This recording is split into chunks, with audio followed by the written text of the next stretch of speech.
Hello world, I'm Nom, and we are going to continue playing Danganronpa today. Let's go ahead and turn on the anime filter. Alright.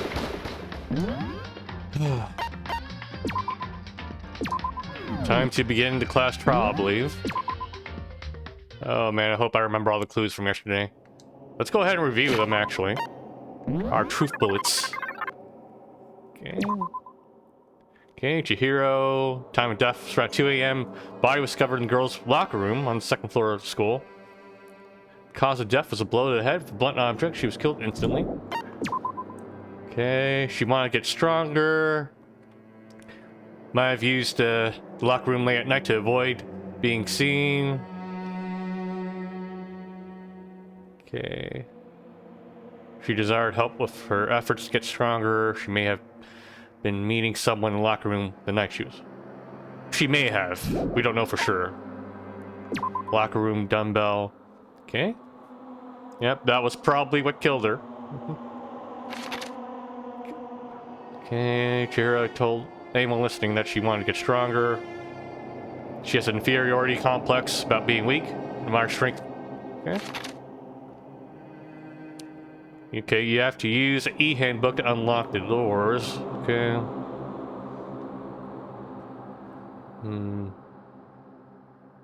Okay. 2 people can't go in at the same time, so you have to have one, and they're divided up by gender. You can't let someone borrow your card reader. But the ones that were... the ones from the dead students are available in the mailbox. One of the handbooks we found was from Leon, but that one doesn't work.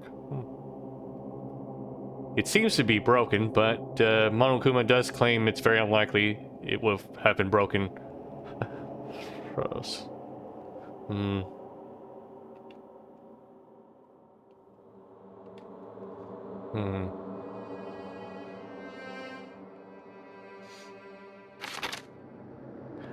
Murder cases of Genocide Jack. Oh yeah, Genocide Jack.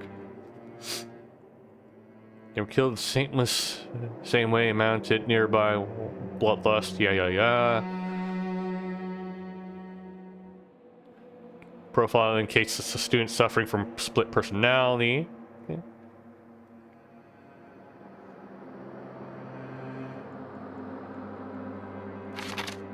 Chihiro seems to consciously kept her distance from the girls at school from the gang. Meanwhile, it has been noticed that she has gotten remarkably well for male classmates. Okay, so Chihiro did get... well, yeah, another detail was Chihiro just didn't get along with the girls. Carpet. Okay, there was a stain in the boys' locker room. And I think Sakura mentioned that that was actually the stain from the girls' carpet instead. Blood was found in the poster in the girls' locker room. And yeah, the posters are definitely swapped. Chihiro's handbook is not found in her corpse. Apparently gone missing.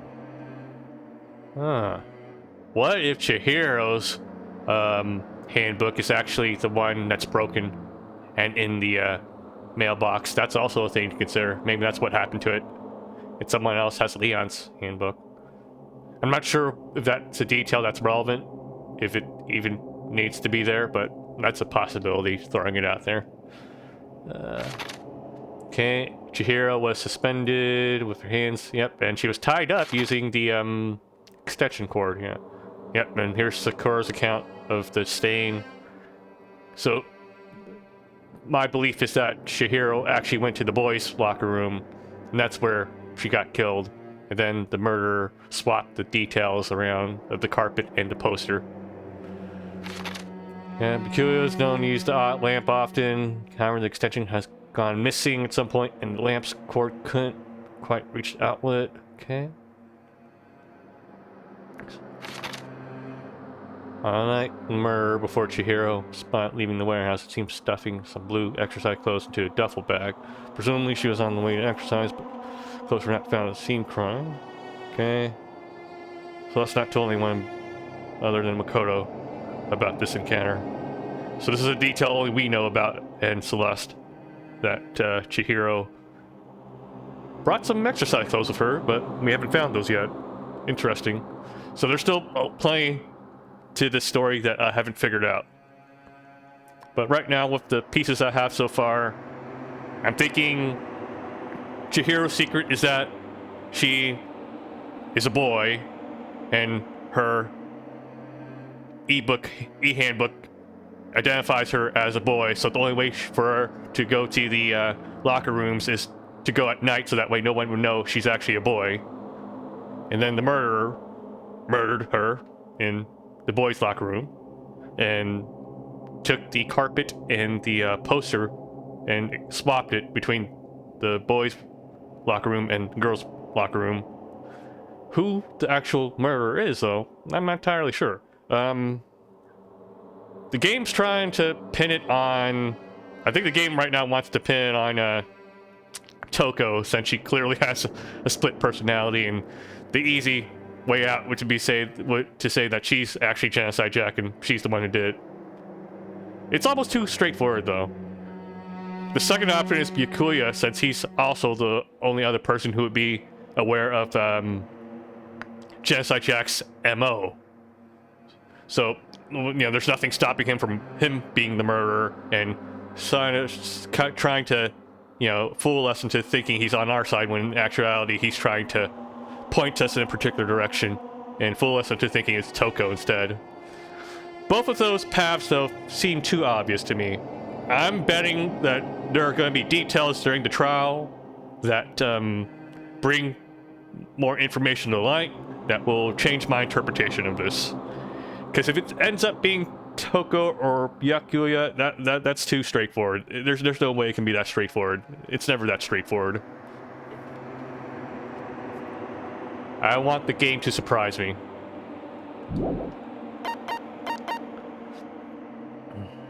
And there's still details here I haven't connected together yet. Yeah. I'm still wondering about the handbooks. Yeah. What happened to Chihiro's handbook? Is her handbook the one that's damaged? And how come? There's a few steps here that haven't helped piece it together yet.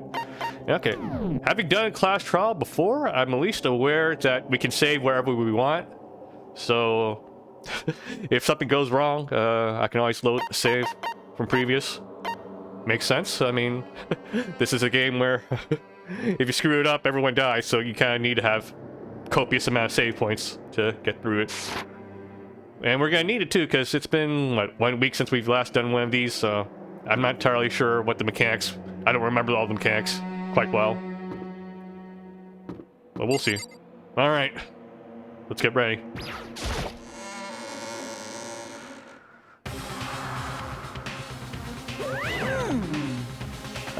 So, is everyone ready to... Nani? Am I blind, or are we missing someone? Oh, don't tell me someone else got killed now. Yo. Yeah, Toko's not here. And Toko is... You really don't remember? Come on! Kitty, I'm just kidding. How could I forget that little nut job? She's a crucial part of the class trial this time. What are you gonna do? Okie dokie. I'll go ahead and drag her out, kicking and screaming. Just one moment, please. And just like he said, a few minutes later, he reappeared, dragging Toko behind him. I told him I didn't want to, but he forced me. I can't believe you would drag a girl around. Terrible. You're terrible. Yeah. So, now everyone's here, right? Okay then, hustle onto the elevator and let's get this show on the road. And I'll see you guys down there. Let's go. So, shall we get going? The Sun finally killed Chihiro. Chihiro Fujisaki. She was so gentle, so calm and meek. Nobody had any problems with her. Someone made the choice to kill a girl like that.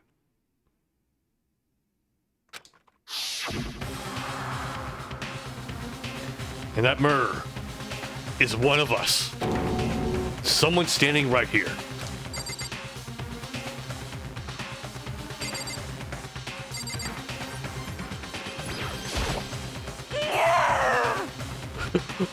Okay. I gave you plenty to work with. Show us how far your logic can take you.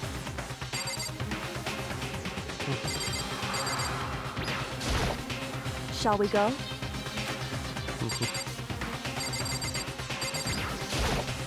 How very sad. Miss Fujisaki, I admit, for being 3D, she was quite remarkable. Of course, just the idea of 3D makes me cringe.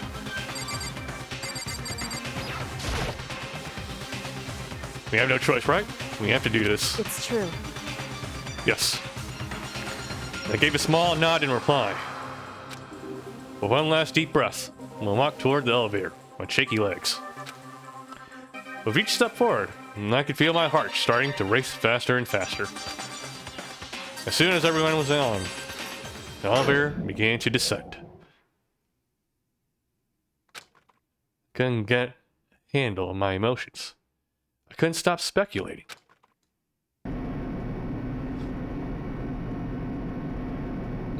The steel box sank with heavy clunking sounds deeper and deeper into the ground. And as we went deeper, the uneasiness in my heart grew bigger and bigger. The elevator was unaffected, however, and continued to descend without hesitation. Until finally, it came to a sudden stop. What do you think? I redecorated. Isn't it so fresh? Isn't it so exciting? Don't waste our time with stupid questions. Let's get this over with. Very nice. Good, good. You're raring to go. Gotta say, I don't hate it. Not at all. Well, Okay then, let's get this show on the road. thrills, chills, kills!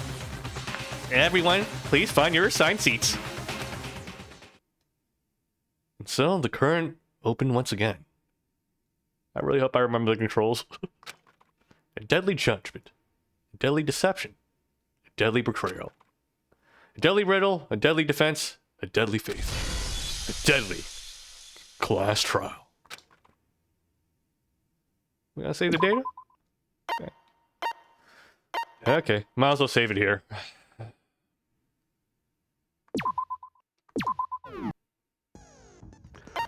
Set skills. Okay, increases damage to opponents when the statement is destroyed. Vocabulary. Increases bullet capacity. Effective during the bullet time battle.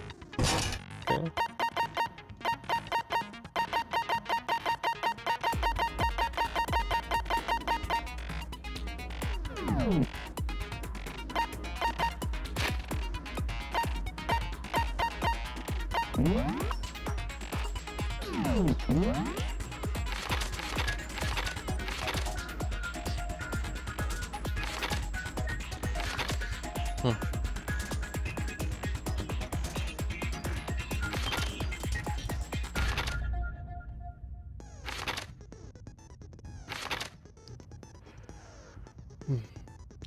Remember this part.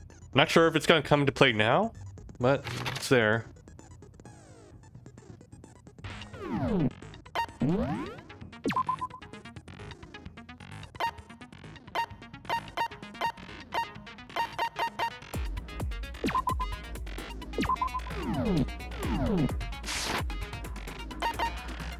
Okay, finish preparations. Let's begin with a basic explanation of the class trial. So, your votes will determine the results. Okay. If you can figure out who done it, then only they will receive punishment. But if you pick the wrong one, then I'll punish everyone besides the blackened, and the one that deceived everyone else will graduate. Okay, then. So, first off, let's talk about the murder weapon! First, we have to make clear what was used to deliver the fatal blow. Make your argument.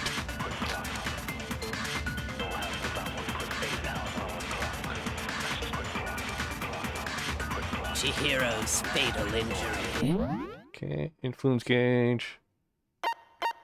Let me check controls. Left stick to aim. Okay, B to fast forward argument. Right bumper to concentrate. Okay. Left bumper to select truth bullet. And Y to fire. Okay. It appears it was a headwind. Great. According to the Monokuma file, the killer used a blunt instrument. But what kind of blunt instrument could it have been?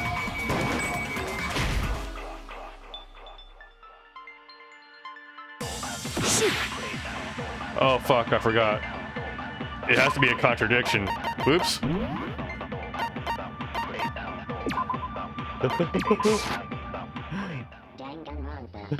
Okay, it has to directly contradict what they were saying. I forgot. I can't just chime in and say, "Hey, this is what it is." Okay. I told you we're gonna have a lot of reloads. Okay. Even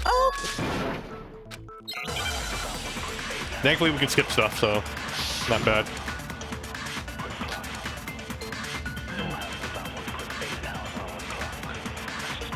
Chihiro's fatal injury.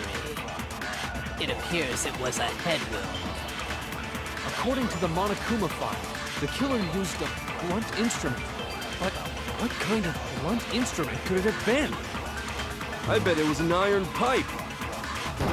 Interesting. That No. certainly would make for a powerful weapon. Poor Chihiro. Yeah, I forgot the controls again. Fuck.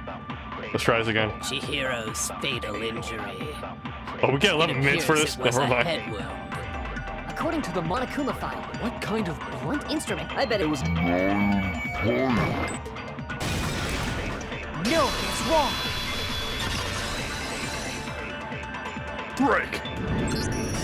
Can we agree that the object that dealt the fatal blow was the dumbbell found at the scene of the crime?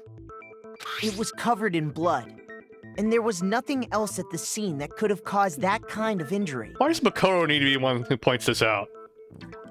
You guys all fucking saw it? It was right there.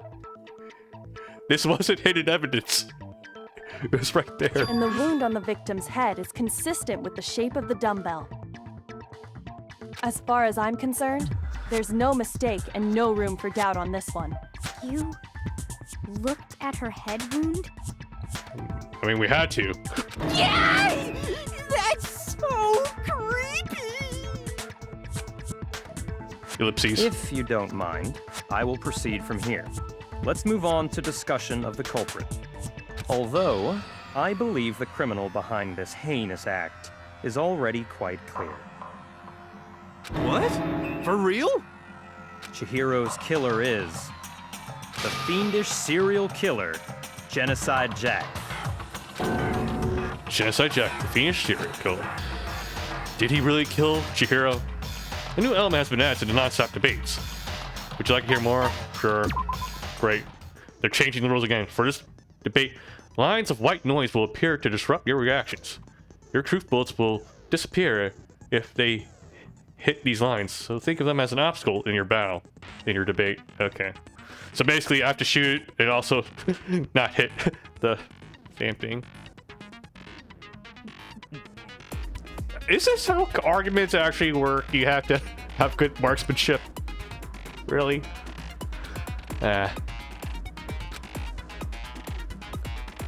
There's a way to keep the white noise from getting in your way. Press the A button to attach the silencer, but you can use shoot down white noise.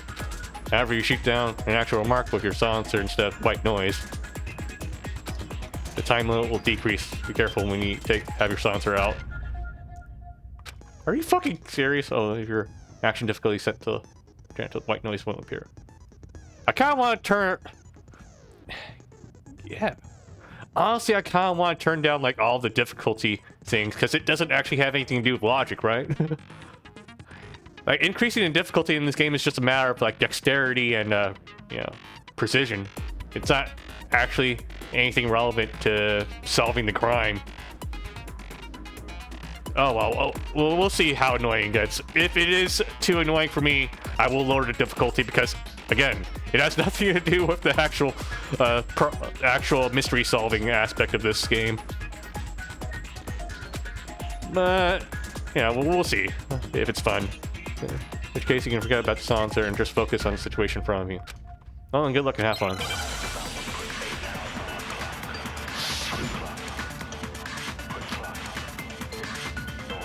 Genocide Jack case file. The culprit is Genocide Jack. I'm sure of it. Case closed, as far as I'm concerned. But that's impossible. Why? What makes it impossible? Well, I mean, come on. There's just no proof for it. Hey, so, speaking of Genocide Jack, I don't know who that is. I pressed the wrong button again. Let me try this again. The culprit is Genocide Jack. I'm sure of it. Case closed, as far as I'm concerned. But that's impossible. Why? What makes it impossible? Well, I mean, come on. There's just no... Hey, so, speaking of Genocide Jack, I don't know who that is. How do I hit the... Fuck.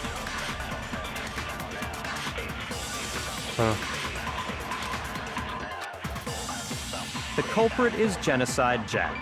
I'm sure of it. Case closed, as far as I'm concerned. But that's impossible. Why? What makes it impossible? Well, I mean, come on. There's just no... Damn it. Hey, so, speaking of Genocide Jack, I don't know who that is.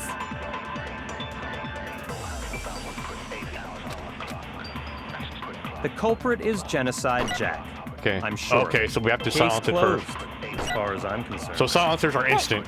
That's impossible. Why? What makes it impossible? Well, I mean, come on. There's just no proof for it. No, that's wrong. Okay, so that's how it works. I might know one reason he could be involved. What? I found this file while I was looking around the archive in the library.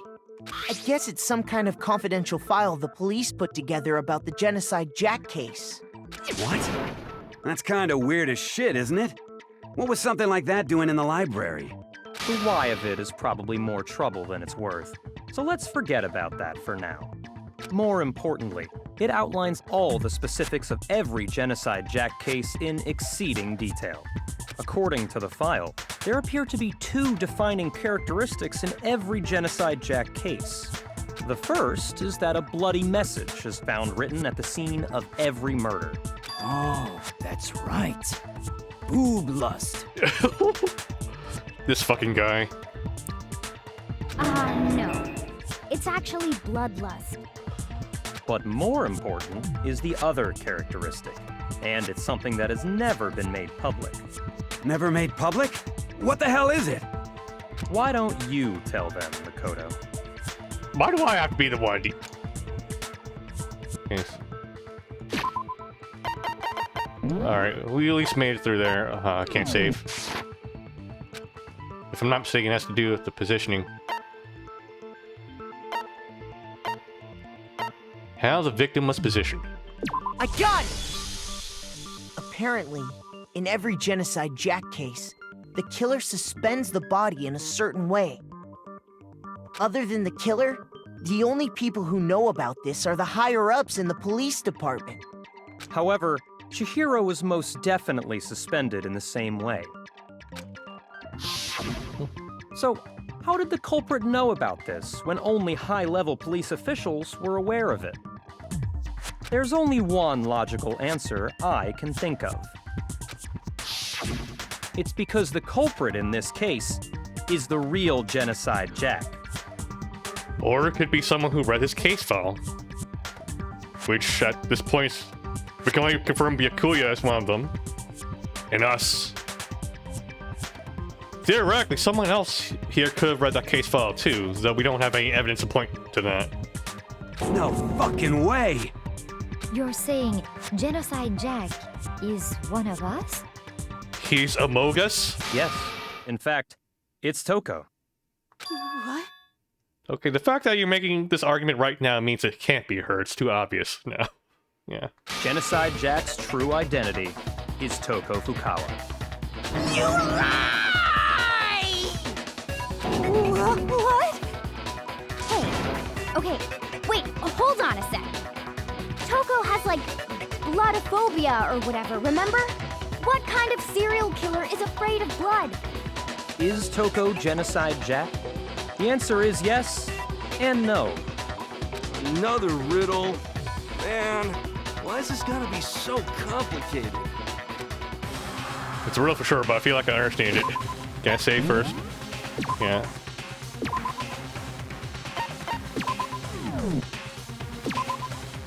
There, we got to phase 3. It's a riddle for sure, but I feel like I understand it. What it means for Genocide Jack to be Toko, but also not be Toko. The answer is that it's not one person, but multiple people, right? Hangman's Gammon. Okay, so I have to guess the word, right? Okay.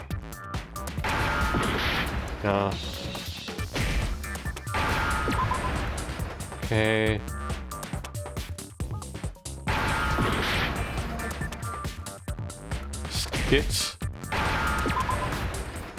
Schizo, right? Get out of the way. There we go. Ah, fuck. Oh, there you are. Schizo. Now I understand. Isn't that a derogatory term, though, schizo? It was a different time. Is it because Genocide Jack has a split personality? Huh? I think I read that somewhere in the file, too. They thought that the suspect might have, what did they call it? Dissociative identity disorder. Oh, okay. But still, to go and say that about Miss Fukawa is... Perfectly acceptable. Toko's strange behavior after seeing the body is proof enough that she has a split personality. Not necessarily makes her Genocide Jack, though. I mean, it's not exactly common to have schizophrenia, but it is one possible window. Huh. She arrived late. She fainted.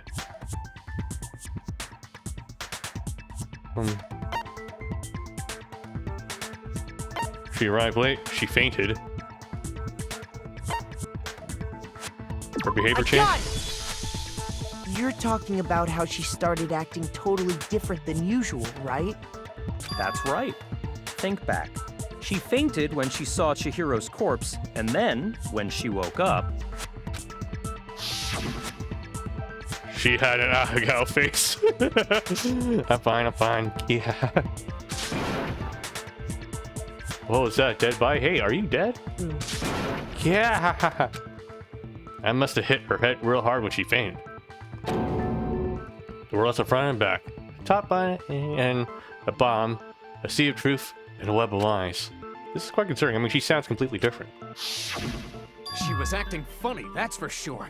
That melancholy tone of hers completely disappeared. Don't go assigning adjectives to my tone without permission. Not to mention, once she regained consciousness and saw Chihiro's body again, she was utterly calm. In other words, within her is one personality that can handle blood, and one that obviously can. So when Toko trapped herself in her room, it's because she was scared of Genocide Jack?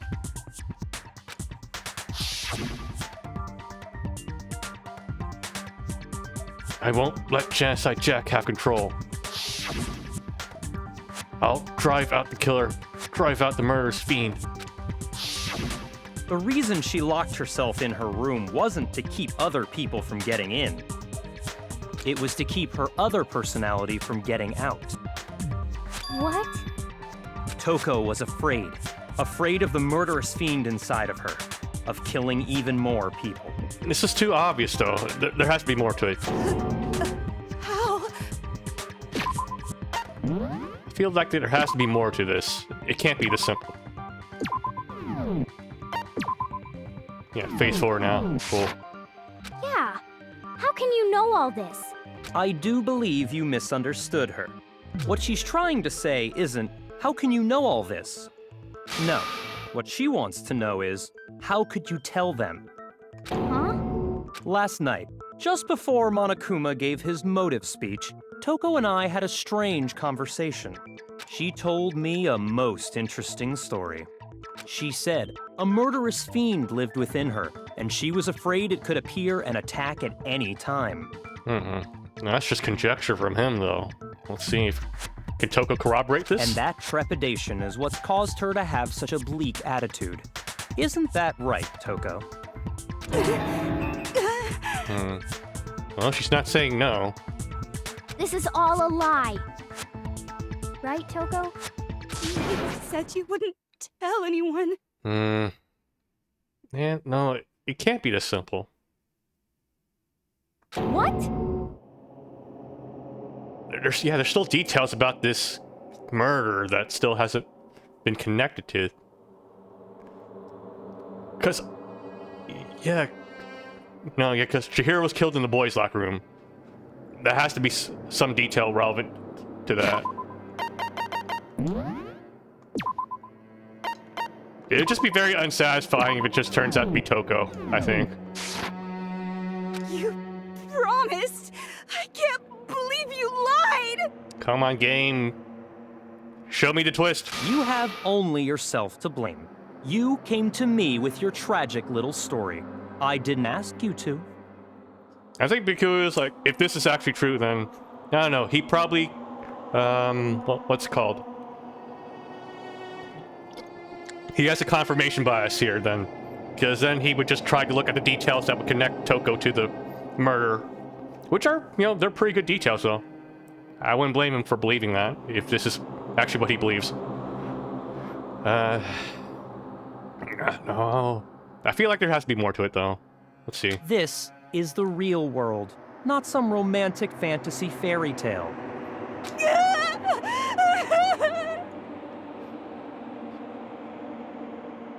Besides, you broke your promise first. Interesting. You said that as long as you were here, no matter what, you wouldn't let Genocide Jack kill anyone. But in spite of that promise...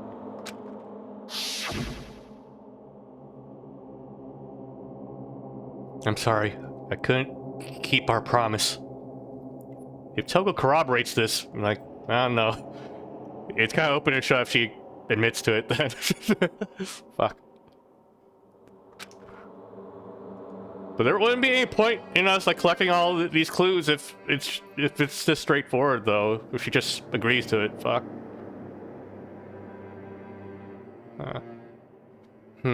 Maybe she and Byakuya are working together to fool us. Maybe they're in on it together. Even so, though, that's kind of hard to believe, right? Because only one person gets to graduate. So there is the factor that she is crushing hard on Byakuya. But is she willing to die for that and sacrifice everyone else? That's another thing to consider here. Just another possibility throwing out. Maybe the two of them are corroborating this. Maybe Byakuya actually killed Chihiro, and Toko agreed to be the scapegoat here in order to let Byakuya get away with murder and graduate because she's in love with him. Does that mean she dies with everyone else? So, no, I'm not sure I would go that far yet. But that's a theory. Just throwing it out there before it gets broken or confirmed. I won't let Genocide Jack have control ever again. You said if I kept my promise, you would go out with me.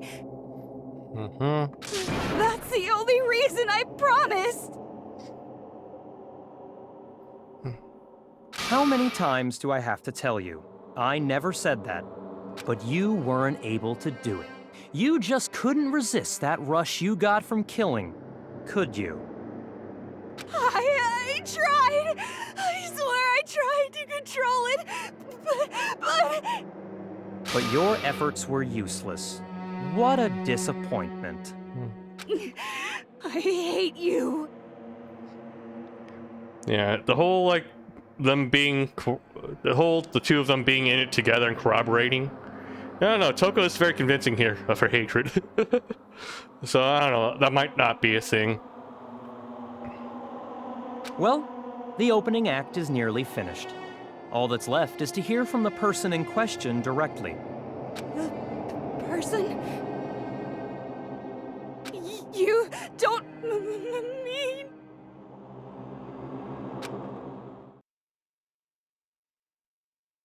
Toko's body suddenly lunged backwards. Can I save before we do this? Yep. What phase are we on now? Still on phase 4. Okay. Toko's body suddenly lunged backwards. A huge thud echoed across the courtroom, but in the next second...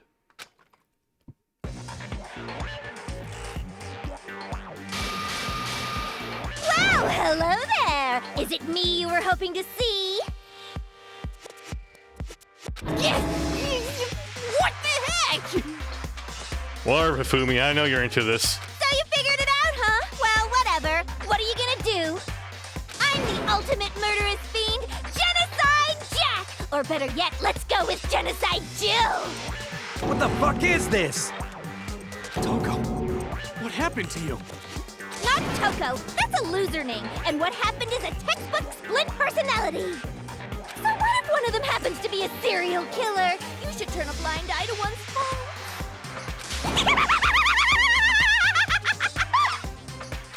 So intense. Like they say, sound in murderous mind, sound in murderous body. This one is so different from the one we've come to know. Yes, well, the world is composed of a front and a back, you know. Just like how every inning has a top and a bottom, or how in the depths of every truth lives a little lie. Behind every dark and gloomy soul lives another that shines as bright as the sun!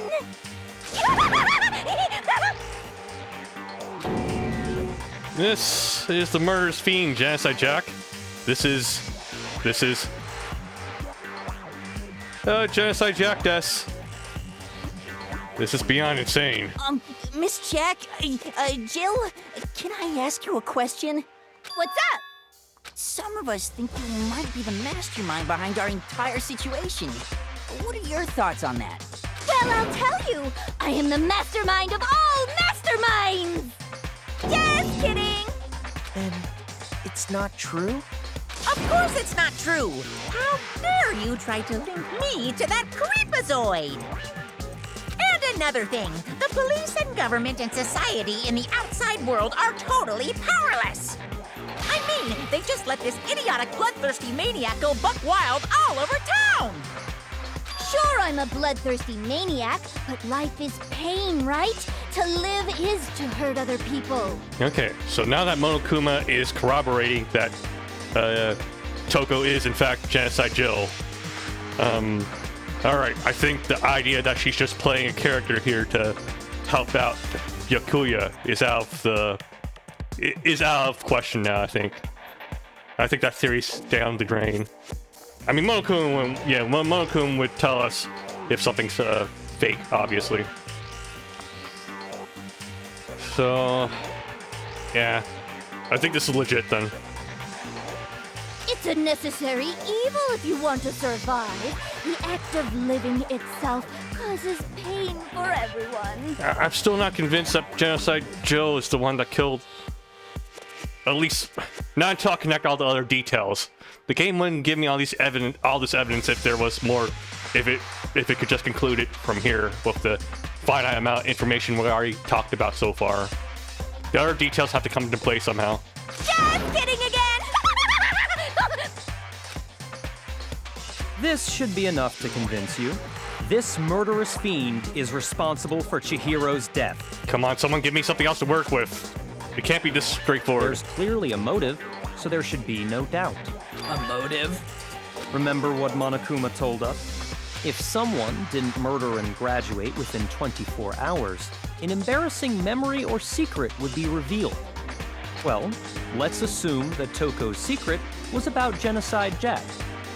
If a secret like that came to light, Toko's life would have undoubtedly been forever ruined. So she had a very clear motive to never have that side of herself exposed. That's a way more, like, interesting secret to have than, say, wetting your bed till the 5th grade, right, Makoto?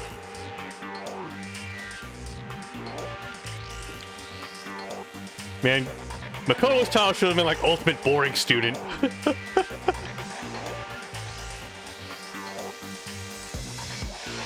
Interesting. Very, very, very interesting. But sorry, as much as I hate to admit it, I'm not the culprit. Okay, good. Interesting. Huh? But I cannot imagine anyone other than you could murder someone in such a bizarre fashion. It could be Bikuya still. He would know the MO of Genocide Jack.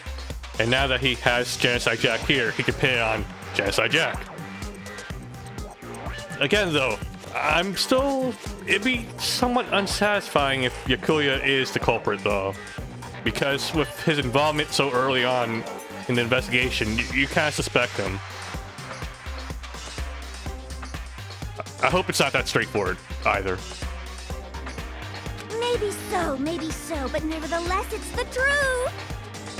Do you really expect any of us to believe you? Yeah. I could never believe a word you say, you monster. I'm gonna keep saving here. What phase are we on now? Still on phase 4? Maybe she's totally right about that. But something's still bothering me. What she said. I need to get more details about all of this. Make your argument. Status of the dead body.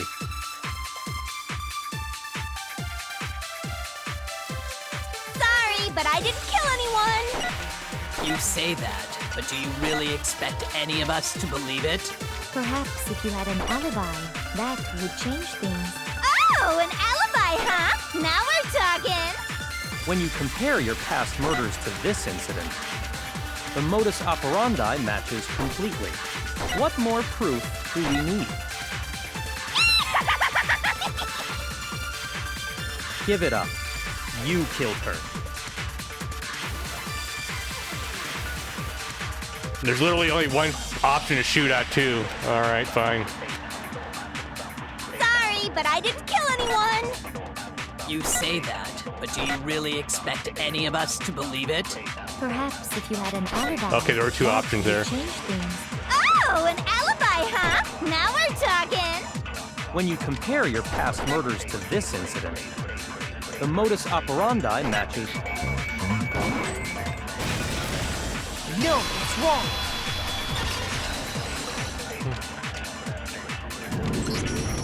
Are the methods of murder really exactly the same?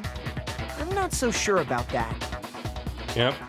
I think a detail that wasn't mentioned in our notes, though, but we saw from the images was that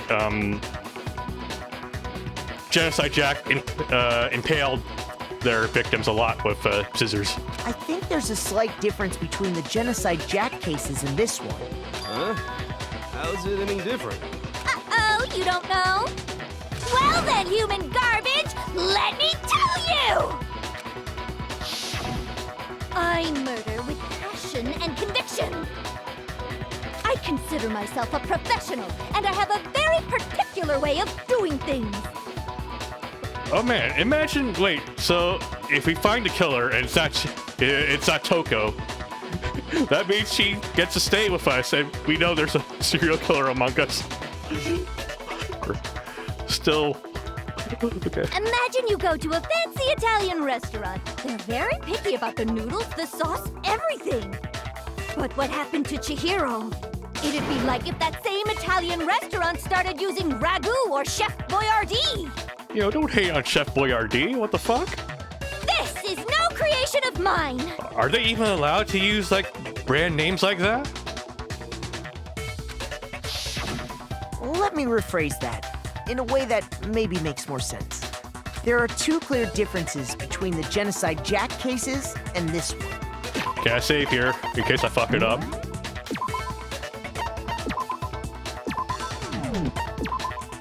Yeah, phase 5. Good. There's one clear difference between the murders. From the photos of Genocide Jack case, look at the neck and stomach. Oh, you see the victim's fatal injury. I got it! For one, the cause of death is different. In the Genocide Jack murders, all the victims were killed the same way. According to the case file, they were all apparently killed with a pair of scissors. I think it's more than just a pair. A dozen pairs, maybe. But Chihiro died from a blow to the head, right? And no offense to Genocide Jill over here, but I'm not sure if she had the strength to lift the dumbbell. Yes, that is remarkably different from the other murders. You didn't look at the case file, Fubi. Fuck off. Wouldn't it be strange for someone who kills the same way without fail to suddenly change their method? And there's more. One more conflicting detail. Oh, there was? Oh. That's right. In my recipe of murder, if the bloody message is the tortellini, then the arrangement of the body would be the pesto sauce. Could you please stop comparing killing people to cooking? So, are you saying the other difference has to do with how the body was arranged? The bodies were pinned to the wall. Okay, it was related to how the suspended victims of Genocide Jack case all were stabbed through the hands. Here you see what was used to suspend her. I got it! Yep. Do you remember what the killer used to suspend her? They used some kind of rope to hang her up by her wrists. What is your point? Well, in all the previous Genocide Jack cases, something else was used to suspend them. Again, this is the only information that Makoto and Yokuya has access to. So all the other classmates are finding this out as we talk. How are they supposed to trust any of us? Specifically, pairs of razor-sharp scissors. As a matter of fact, Makoto would be a huge, key culprit, key suspect in any of these murders, since he's such a driving force behind the investigations and a driving force behind the trials, too. I'm surprised no one's suspecting him again. I know, he was sort of we were vindicated with the last case and everything, but here, if this trend continues, you have to start suspecting him again, simply because of how influential he is during the investigation and during the trial. And guess what? I used my own specially designed scissors for the murders and the arrangement. And no one tracked you down? You had proprietary scissors that only you would have made, and no one was able to trace them back to... Ah, man. Like I said, I'm a professional, so naturally I'm very picky about the tools I use. I guess if they were custom made and no one... Yeah. If she made them very well and in secret, yeah, I guess there's no way to trace back those scissors. You would assume someone would find a pair of scissors on her one day, though. And make the connection. And you know what else? Big Mac said there's two differences, but he's wrong. Big Mac? Big Mac? Are you referring to me? Oh, because our name's Makoto. Oh. I think... What was the Japanese translation for... the original Japanese for this, Mako-kun or something? Makun? I'm assuming? Listen up, Big Mac. There's actually one more difference. Ah, fuck. Huh? Let me save. I don't know if I can figure out the last one. Let's save here. My word, you really didn't notice? Take a look at who the victims were in each Genocide Jack case. Oh, they were all men. There's a pattern there, just waiting to be discovered. A pattern? Figure that out, and it'll be plain as death why I couldn't have possibly killed that little lolly girl. Oh man, was Chihiro... Is Lolly... What was... No, Chihiro has to be a boy. Well, identifies as a girl, but has to have, like, the handbook identify her as a boy, right? Because that's why she was in the boys' room when she got killed, right? Let's see. I really hope I didn't just pull that out of my ass. I don't want to get canceled. There's a patch around Genocide Jack victims and Chihiro didn't fit. The names of everyone. If you look at the names of every victim, what you'll notice is, I think I figured out. I know why she couldn't kill her. Because Chihiro is a girl. I got it! Is it because Chihiro was a girl? Bingo! Bullseye! Right on the money! What are you talking about? In all the Genocide Jack cases, all the victims had something in common. Ken Harada, Tetsuhiro Honda, Shoji Gaku, Kano Issei, Takeshi Yoshida. That being said, like, names in Japanese can be somewhat gender neutral, right? I didn't want to assume, but these are rather masculine sounding names, for the most part. Komatsuna, Takufumi, Uchida, Takeshi, Yuto. I'm assuming it's first name first here since it's the English translation. They were all guys? That's right! The people I kill with such passion and conviction are all adorable little men! I can't believe I said it! I'm so embarrassed! The hell is wrong with you? I can't help it! I'm just a full-throttle boy-on-boy fangirl, and the mopey side of me just hates it! He's a Fujoshi. But now I'm on the fast track to becoming a full-fledged fan madam! So since Chihiro was a girl and not an adorable little man, you wouldn't kill her? Would an Italian chef suddenly start making ramen just because they're both noodles? Don't be stupid. I mean, it might be a nice change of pace. I have too much passion and conviction to cross that line. That's the absolute reality of the one and only. We get it.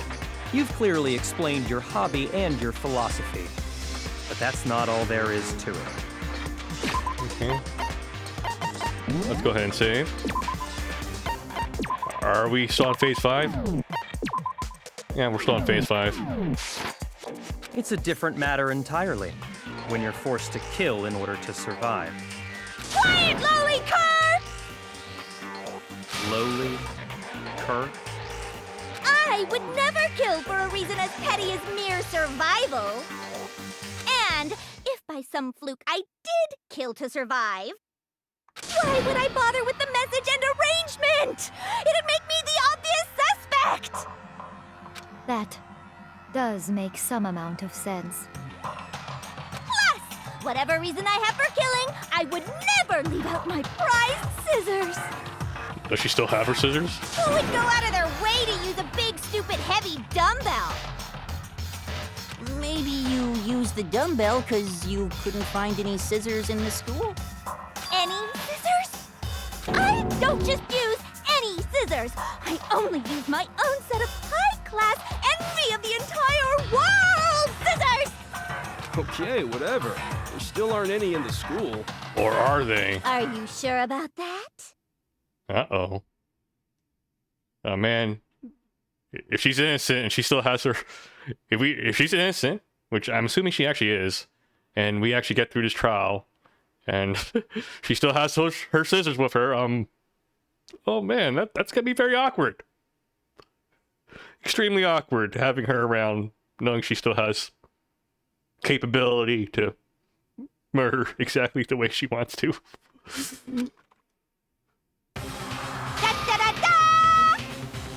Oh god. She's fully equipped. That's right! So I can kill anywhere, anytime! So we're in danger either way. If we get... if we find the actual killer, we still have her to deal with. We're fucked. Why would I resort to dumbbells or rope when I have my trusty scissors by my side? I don't think Toko can lift either. Go ahead, tell me I'm wrong! You can't, can you? Gutter dogs, all of you! Not to mention, I have no clue how to tie a good knot. So rope's totally out of the question anyway! I have no idea what's going on anymore. Could such a heinous villain really be innocent? But the body really was suspended, right? And nobody but the police knew about that. Yeah. That's why we figured it had to be the real deal and not some copycat killer or whatever. Actually, hold on. There is one person. Me. One person of a copy Genocide Jack's cases. Selection.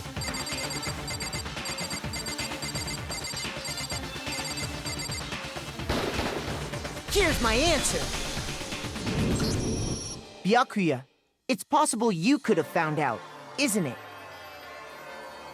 You'd have no problem gaining access to classified government documents or internal police records. Plus, you'd already looked through the Genocide Jack file before this all happened, hadn't you? Ellipses. Are you saying Mr. Togami did it? It's still too obvious if he did it. Then, the reason he pushed the theory of Genocide Jack being the killer so hard was because he wanted to pin the crime on her. Oh, he rearranged the scene to disguise it and make it look like I put my stamp on it! I'd be so disappointed if it's actually Byakuya. It was too obvious at the very beginning.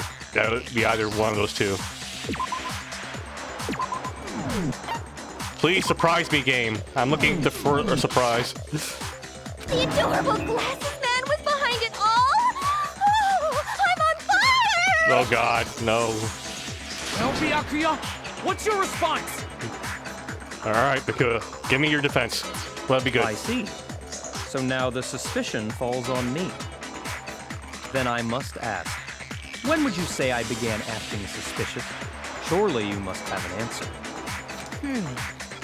Looking back and thinking about it now. He was always sus, though. You were always sus. Okay. Are we on a new phase yet? Let's go on phase 5. The way you were acting right before we discovered the body was a little strange. In the locker rooms. They're suspicious, very suspicious indeed. Wouldn't you agree? Huh? Suspicious. It seems nobody searched the locker rooms. Let's start with the girls' locker room. You wanted to go to the girls' locker room right away, right? But since you're a guy... I should have naturally thought of the boys' locker room first. Is that what you want to say? The victim was Chihiro, a girl. Hence why I said we should check the girls' locker room. Nothing strange about that, I'd say. On the contrary, there's something very strange. Okay then, what's so strange about it? Go ahead, share with the rest of the class. Okay. Did we even know if Chihiro was the... Were all the boys accounted for at the time, though? There's a quick contradiction in what Byakuya just said. I need to make clear to everyone. A new element is bad, do not stop debates. Okay, can I hear more? Absolutely. Truth flashback. If you aim it at a weak spot, and hold down the Y button. Weak spot and hold down the Y button. Then you'll memorize that weak spot. This memorized phrase can only be shot once as a single... This memorized phrase can only be shot once as a single truth bullet. If you shoot change the truth bullet, it will disappear from your truth cylinder. What? If you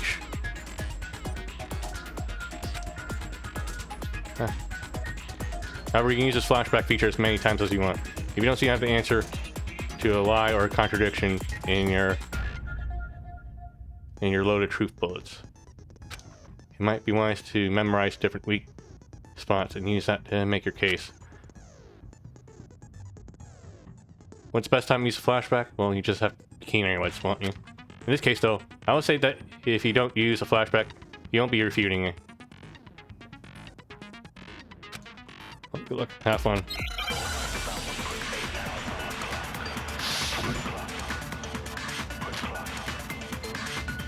Akuma. So, you said Byakuya was acting kind of weird before we found the body. When a character is talking, some text may appear in yellow. This is their weak spot and represents a potential lie or contradiction. Multiple weak spots may appear. It's up to you to figure out which one to attack. Okay. Loading truth bullets. Quick select. If you target a weak spot and then hold down the Y button, you can use that weak spot as a temporary truth bullet later in the argument. These flashback bullets will disappear as soon as you use them or switch to another truth bullet. Okay, so I have to... Okay, so to make things easier with the truth bullet flashback, okay. So that means the truth bullet flashback is me taking a detail from the discussion and using that as a truth bullet. And I have to use it specifically immediately afterwards, because otherwise if I switch up my argument, it disappears. Okay. I think that's how it works. So I have to take a detail from this discussion and shoot it back at them. You can use that weak spot as a temporary truth bullet later in the argument. These flashback bullets will disappear as soon as you use them or switch to another truth bullet. So we have to pick it specifically. We have to, if it disappears as soon as I use the flashback feature, yeah. So that means when you find the weak spot that you want to use as a truth bullet, you have to find where you want to fire it next. There's no saving it for later.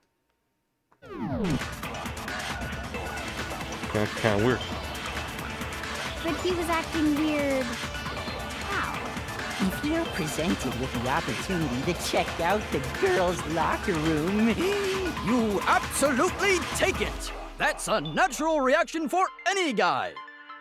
The victim was Chihiro, who was a girl. So of course I would suggest we check the girls' locker room first. There was no time for pointless distractions. What's so strange about that? You wish you'd taken me with you. Hiramaku's comment about Chihiro being a girl, I realized there's a contradiction there. Because it doesn't make sense how you would have known before we even found out. Okay, I need to make the contradiction clear. So, you said Byakuya was acting kind of weird before we found the body. But he was acting weird... how? If you're presented with the opportunity to check out the girls' locker room, you absolutely take it! That's a natural reaction for any... The victim was Chihiro, who was... So of course I would suggest we check the girls' locker room first. There was no time for pointless distractions. What's so strange about... You wish you'd taken me with you. Does it reset after we go back, though? So, you said Byakuya was... before we found the body. Damn it. Shoot! I don't know how this works again. Let me reload the save. Danganronpa.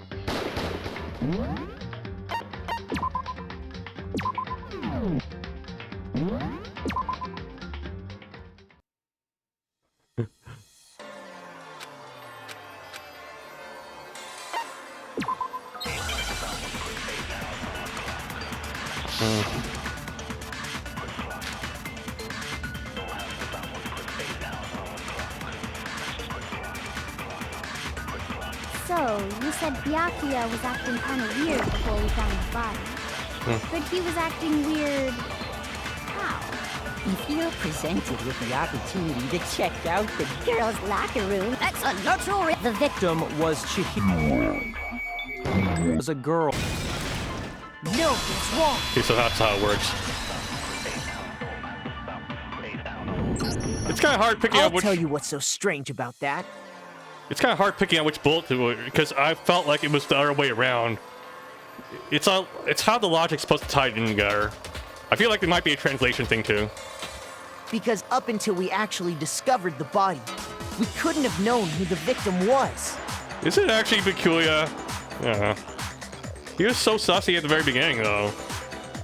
So your claim that you went to the girls' locker room first because Chihiro was the victim doesn't hold up. I see. That's a good answer, I must admit. Interesting. Very interesting indeed. But your reasoning is still too weak. Huh? What's wrong? Is that it? Surely you've got more than that. Go ahead. Show us. What's with Yakuya's attitude?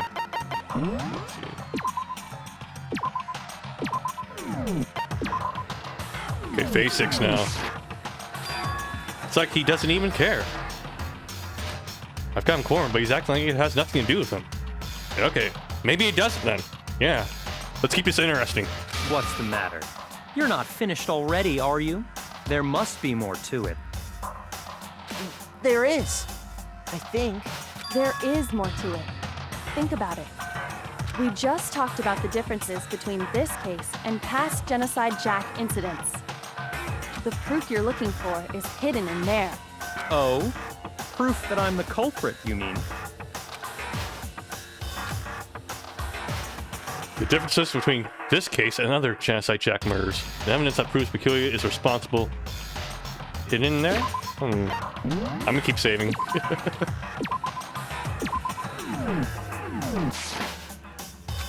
What could it be?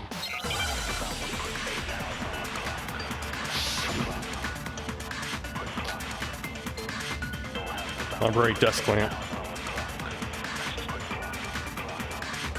What? The difference between the cases?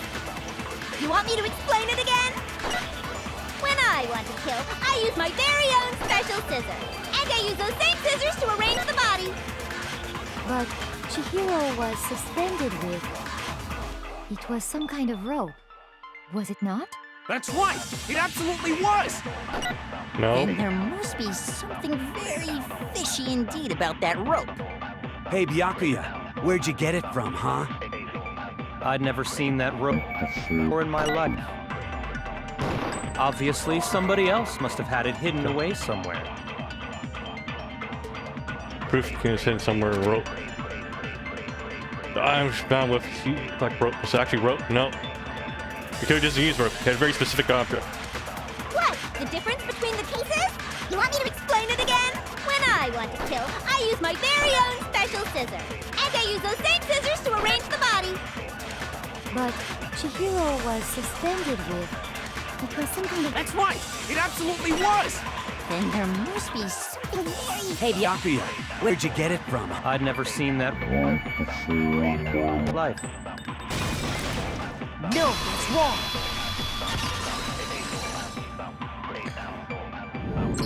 I fucking hate how this is about I'm dexterity. pretty sure you have seen it before. I fucking hate how this is a game about this dexterity. It's like I'm playing Space Invaders for my life now. Fuck. I guess it keeps it interesting. I understand that, but I hate how you can make the argument, but you gotta also be able to. You also gotta be a good shot. Fuck. It's my fault for not lowering the difficulty, though. Because, you see, that rope, or should I say, that extension cord? What? An extension cord? Byakuya, you've used the extension cord in the library more than once, haven't you? And the same extension cord that was in the library all this time went missing after the murder. And there's no way someone who uses that extension cord as much as you do wouldn't discover that fact. And Byakuya must be the one who took the extension cord. Not necessarily. I can't imagine any other possibility. I want to imagine more possibilities, because not every detail has come into play yet. Not all the evidence has been factored in yet. That's really what you think? Then your conclusion is something like this? I killed Chihiro in the girls' locker room, then hung her up and wrote that bloody message. I intentionally made it look like Genocide Jack was behind it. Is that about right? No, you had to have killed her. I don't even know if... I'm still not sure if he's actually the killer. I'm not convinced. It feels too obvious. It's too straightforward. There has to be more to it, because Chihiro clearly had to die in the boys' locker room. That has to be taken into account here. Yeah.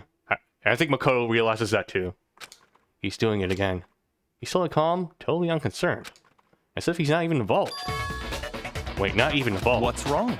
I asked you if you think that's what happened. Hell yes, that's what happened. So that's it, right? Byakuya's the killer. I don't disagree with not disagreeing. He kept calling this a game, right? So he'd be totally willing to do something like this to win. I'm still not convinced. Too simple. Sorry, but yeah. Can we hold on just a second? Good. Yeah. Makoto isn't a dumbass either. I think we need to talk about this. Yeah. Do we really need to? We've already decided who did it. I know, but still. There's something that's still bothering me. Is that right? And what, pray tell, is still bothering you? I killed her in the girls' locker room, then disguised my crime. Specifically, I dressed it up to make it look like it was the work of a homicidal psychopath. What about all that bothers you? Wait. What was that just now? Something's not right. Chihiro's body was definitely found in the girls' locker room, but does that mean... Can't really accept what Byakuya said as the truth? No, I don't think so. There's definitely something off about what she said. The scene of the crime. I got it! You say you killed Chihiro in the girls' locker room, right? But are you sure about that? Isn't it possible that the murder took place somewhere else? How disappointing. What kind of question is that? Even in the world of disappointments, this is a true letdown. She was found dead in the girls' locker room. There is absolutely no question about that. How could the scene of the crime have been anywhere else? Well, I think it's entirely possible that she was killed somewhere else, then carried there later, along with the rest of the murder scene. The rest of the murder scene? Okay, so Byakuya is somehow involved in this. I wonder what his angle is, though.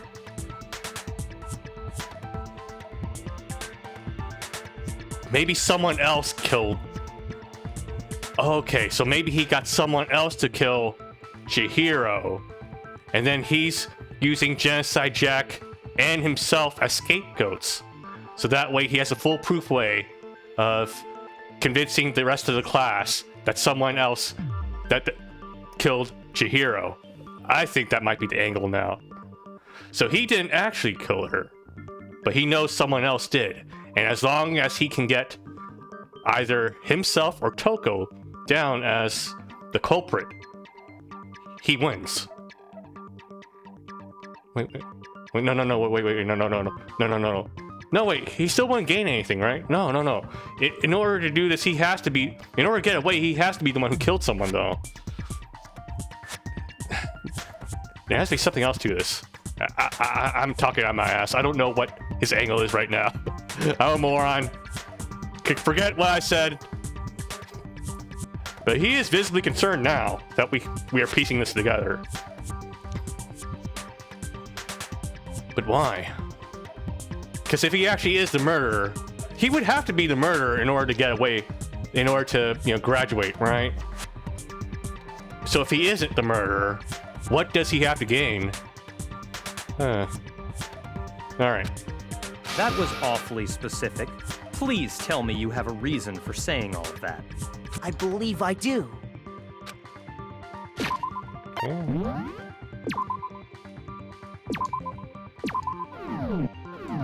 Yeah, so the story's ready to blow my mind, right? Okay, Byakuya, did I just take you off guard? When the story suddenly moved to the crime scene, Byakuya, who had been so confident up till now. Wait, maybe Byakuya isn't the killer, and he's just pissed that we're smarter than him. Maybe that's what's happening right now. That's the only reason he's upset. Maybe Byakuya never even realized the actual scene of the crime could have taken it somewhere else. So he actually isn't involved at all. He's just mad that he's just mad he couldn't figure it out on his own. Okay, hold on a second. I need to use the restroom. I'll be right back.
Sometimes my chair deflates on me when I sit back down. That was weird. Okay. Back to the game. Okay. Maybe we could never even realize the actual scene of crime could have been somewhere else. Hey! Don't just move on without permission! What do you mean she was killed somewhere else? Come on, Makoto. If there's any chance the murder took place somewhere else, let's see the proof. Evidence that shows the murder took place somewhere else. There's something on a switch between the boys and girls' locker.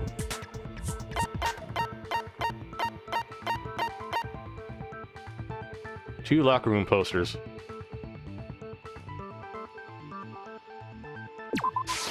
I got it!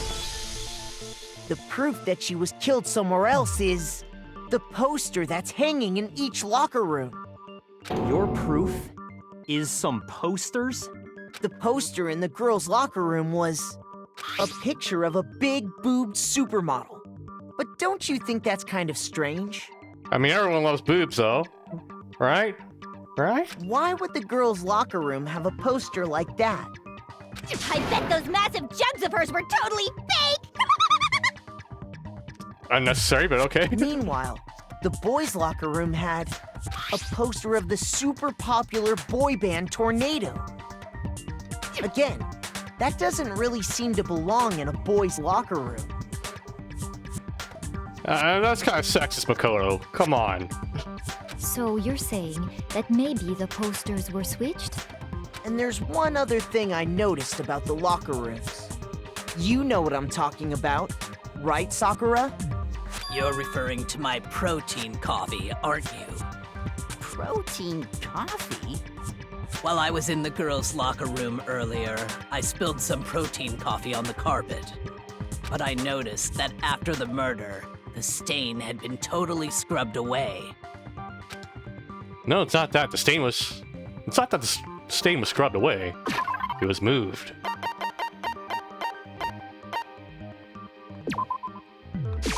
I got it! The stain on the girls' locker room carpet wasn't scrubbed away. In fact, I found it on the boys' locker room carpet. That's definitely the stain from my protein coffee. Then, does that mean that the carpets were switched too? But why would anyone do that? To move the murder scene from one locker room to the other. It's certainly plausible, don't you think? What? In other words, in order to completely swap the scene of the crime, the blood-stained poster and carpet were moved along with the dead body. By doing this, the killer was able to change the entire room where the murder took place. I can certainly follow your reasoning, but why would the culprit bother doing that? I'm still trying to piece that part together. This part has escaped me. Yeah. My assumption is that Chihiro was in the boys' bathroom when that happened. When the boys' locker when that happened. But I'm not sure what purpose the murder would have for moving it. Huh? Why would they go through all that trouble of switching the scene of the crime? Actually, an even bigger question.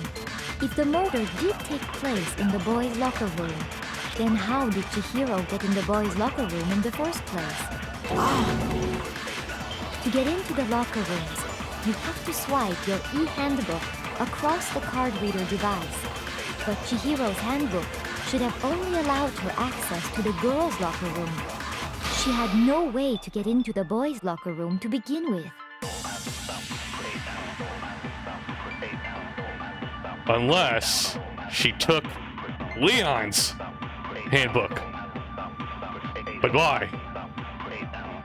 I'm assuming her handbook indicates that she's a boy. I'm sorry if that's... I'm sorry if I got that completely wrong. I'm sorry. That was my assumption to make.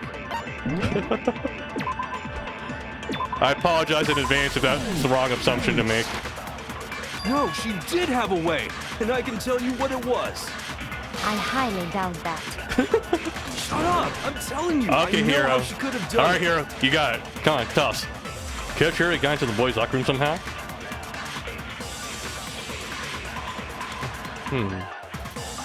Okay. So with the information we're having so far, my assumption that Chihiro was a boy looks like it's not holding water anymore. I apologize if that offended anyone.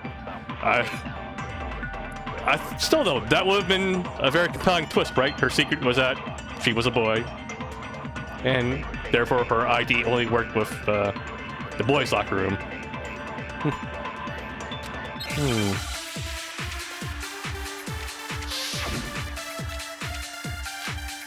Broken e-handbook.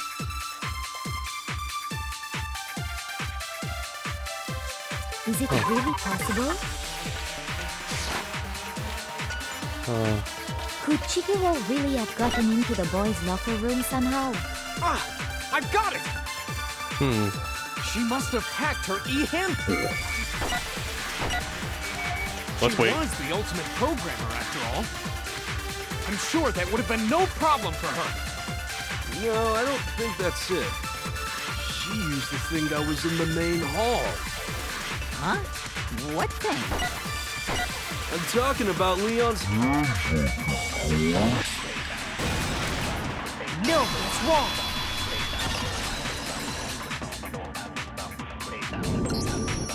No, I don't think Chihiro used Leon's handbook. There still wouldn't be much reason for Chihiro to actually use the boys' locker room. That's why I thought her secret's that she's a boy, you know? Why not? Because Leon's handbook was broken. Oh. Well, then, yeah, I guess that'd be pretty impossible, huh? I am struck silent by how quickly you gave up. Plus, isn't there a regulation against using someone else's handbook? Actually, the rule states that loaning your handbook is prohibited. It says nothing about borrowing one. In other words, you could borrow a dead person's handbook all you want, and you'd be safe. Yup, yup, yup! Hit the nail square on the noggin! Of course, if it were broken, that wouldn't make any sense anyway. So then, she must have hacked hers, like I said. She used her ultimate programmer skills and... Psst! You can't fix an e-handbook! The instant you open one up, a security buzzer starts blaring! Man, I thought Hiro actually was going to go somewhere with this. So I'm back to my theory about Chihiro being a boy. I thought Hiro had something. But yeah, the theory about Chihiro being a boy and her ID being only opening to the boys' locker room is back again. I'm sorry if it's wrong. So, if she didn't use Leon's handbook, and she didn't modify her own handbook... Maybe Mr. Naegi's initial assumption is just wrong? It seems like there's no way she could have got into the boys' locker room. So I guess so. Okay then, I vote for Byakuya. Ellipses. Is that it then? Chihiro was killed in the girls' locker room and Byakuya is the one who did it? No! We already know it's not. But still, I don't know what else I can do. Hold on a second. I agree with you, though. I think you're on the right track. What the? You finally decide to open your mouth and that's what you've got to say? There's no way she could get in the boys' locker room, right? So... Why are you so sure she couldn't get in? There's still one other way she could have gained access. What? What are you talking about? What other way is there? Well, to explain that, why don't we take a little break from the trial? I'd like you all to come see something. Is that loud?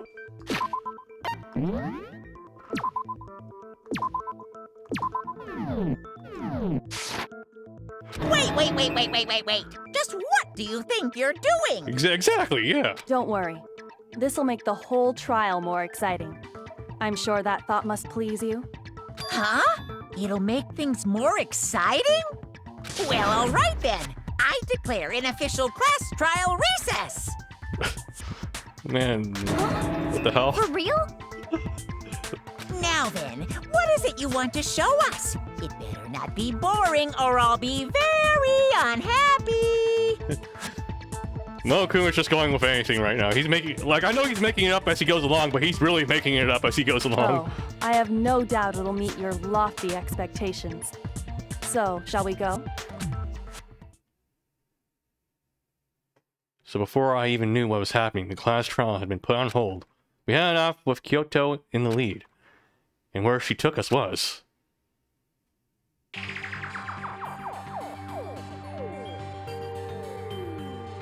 The girls' locker room? We've already searched this place top to bottom. What are you trying to pull, Missy? I'd like you to examine the victim's body one more time. Okay, we're really going for it now. You want to check it again? Be sure to examine the entire body very carefully. Take your time. Okay. Examine her carefully? Like using our hands? No way! Okay, we're back to it now. Man, you fucking Hiro! I thought he had a detail that would disprove my theory about Chihiro being a boy. It's probably best if I don't run my hands all over a girl's dead body. They're gonna make the main character do it, aren't they? It's not that I'm creeped out or anything, it's just based on religious grounds, you know? Very well. I'll do it. Hey, Zebrahead, welcome back to the chat. But you're a girl. You shouldn't have to touch a dead body. Just let one of the boys do it. Okay, so we're about to try to confirm a detail of this murder here. I'm doing alright. Hope you're doing well too, Zebrahead. So a theory that I had yesterday when we were doing the investigation is that the girl that was murdered back there in the background was actually a boy. And it looks like we're gonna confirm that now. This is gonna be very awkward. Let's see if this No, it's okay.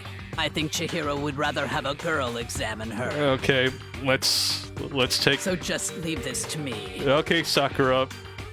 It's all up to you. Sakura. I'm glad the main character isn't the one doing this. What is this? Some kind of secret girl-on-girl action?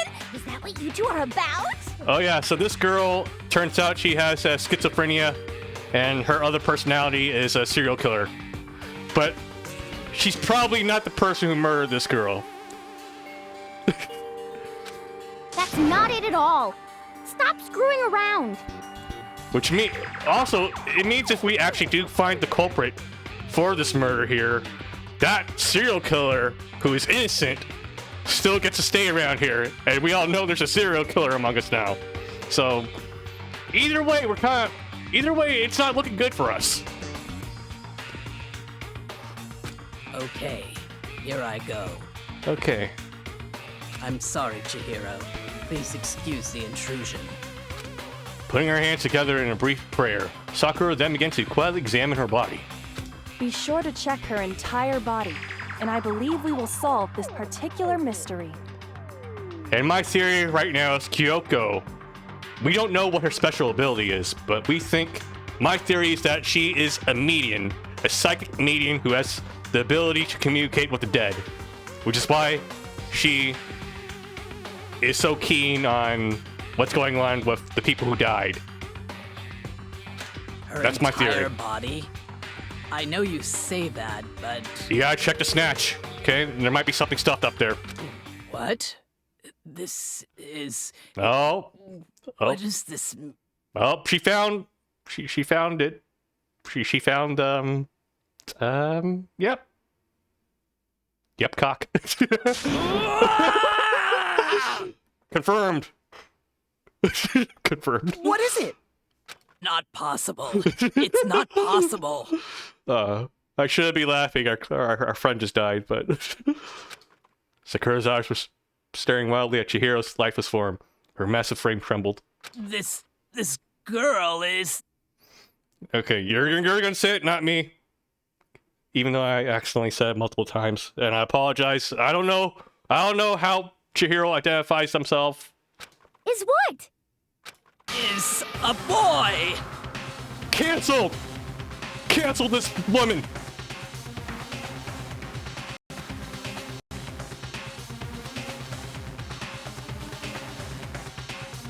Ah, I see. So she was actually a he. What? Nani? You're joking, right? I wouldn't joke about this. Ben. I really shouldn't be laughing. Oh my god. It's really true? Chihiro was a guy? Okay, so theory confirmed. Oh, what? You guys didn't know? Heck, I knew that right off the bat. Chihiro Fujisaki was totally a guy. What, are you saying only dudes can be computer programmers? That's sexist. Then he was a cross-dresser? Oh, now I'm really on fire! I wish I had killed him! So that's what Kyoko wanted to show everyone, huh? Interesting. Ellipses. Yes, that certainly does make things much more exciting. Now let's ride this wave of excitement back to the courtroom and get back to the trial. Ahem. I do apologize for keeping you waiting. Now then, let's resume the class trial. Now, I'm not sure if we're actually... I don't know if I have enough details to pick out who the actual murderer is. It definitely can't be Toko, and I feel like with the way Byakuya reacted, I don't think it could be him either.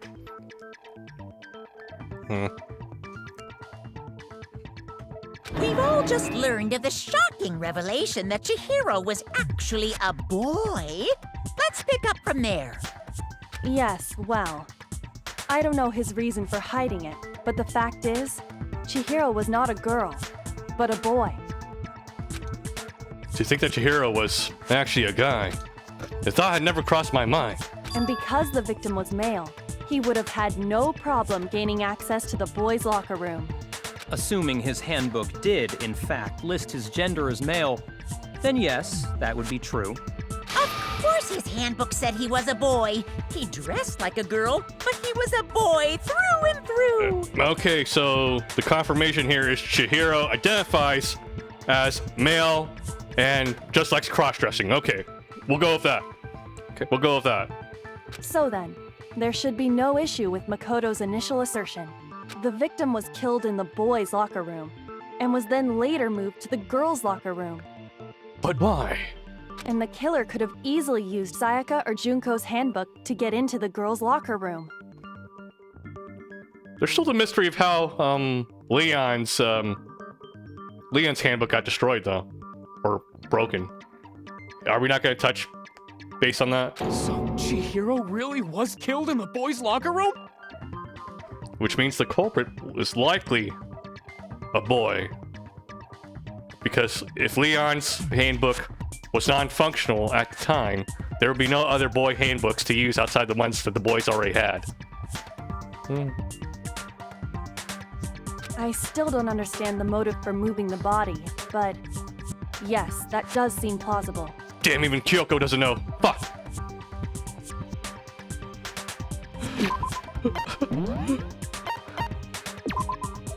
But yeah, thankfully the game didn't go with the two obvious choices. I'm glad. So it isn't Toko, and it's probably not Byakuya.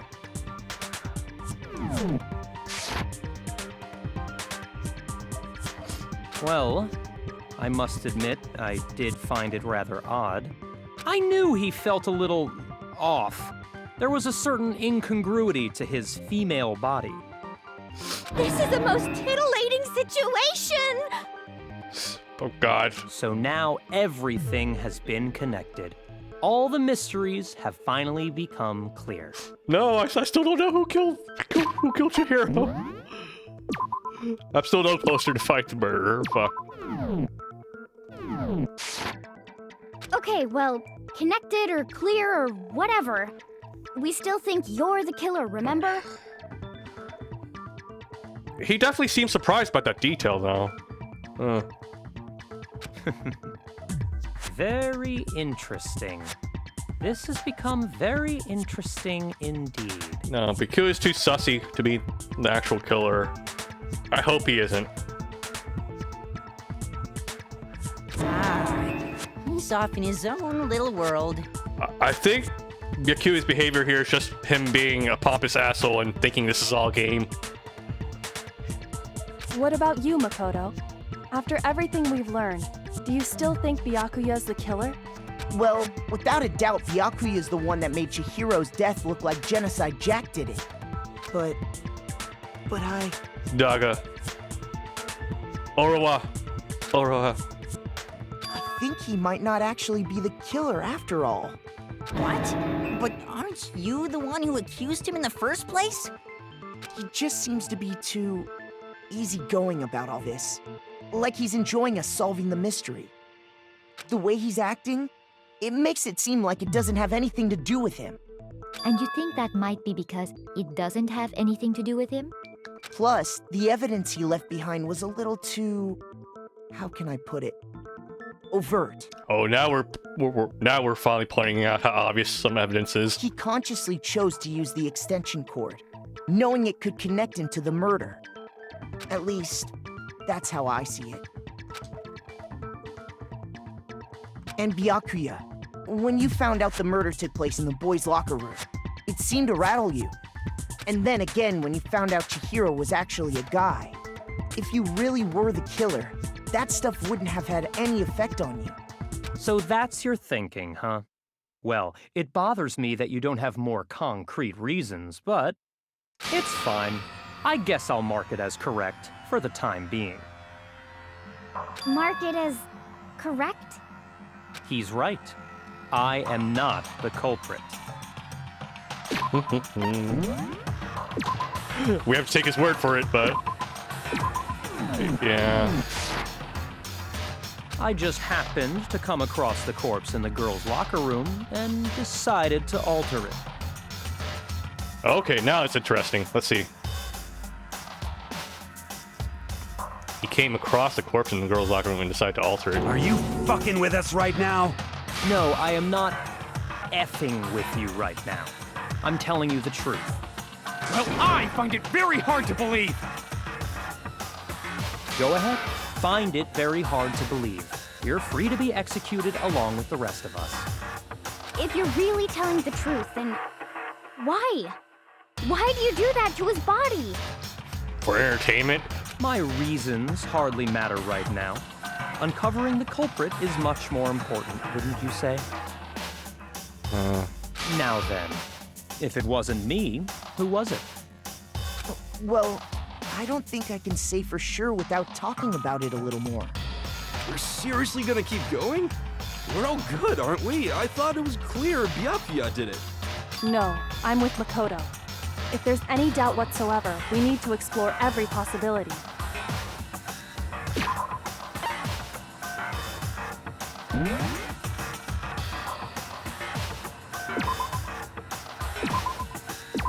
What phase are we on now? Still in phase 8.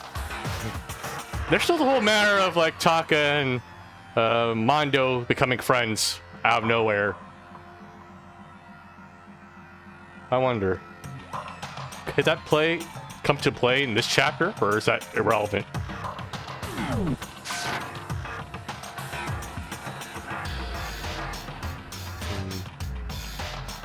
Because if we're wrong, we all die here.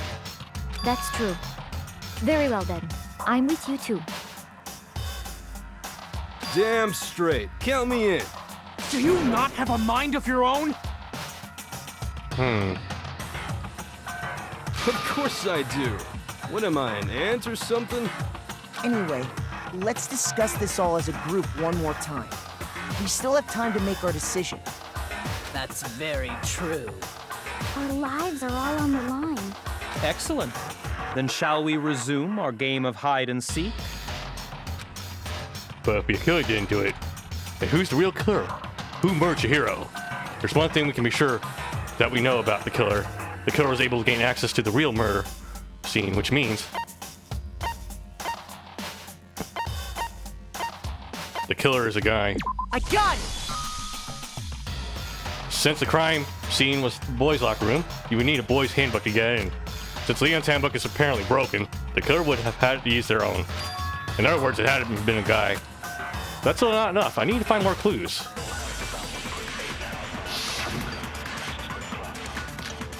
So less the count.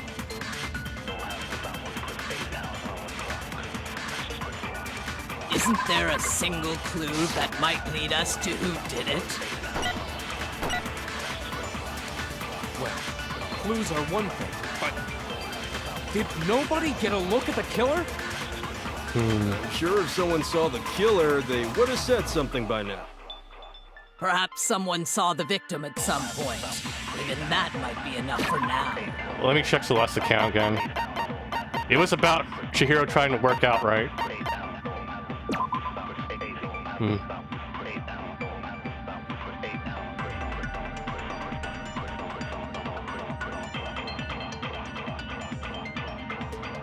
Celeste had not told anyone other than Makoto about the encounter. Okay. But yeah, Chihiro was leaving the warehouse. She was stuffing some blue exercise clothes into a duffel bag. She was on her way to exercise, but the clothes were not found on the crime scene.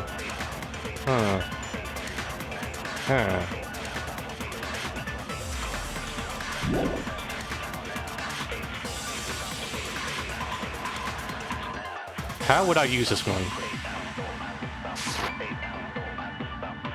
Yeah. All we need right now is any kind of new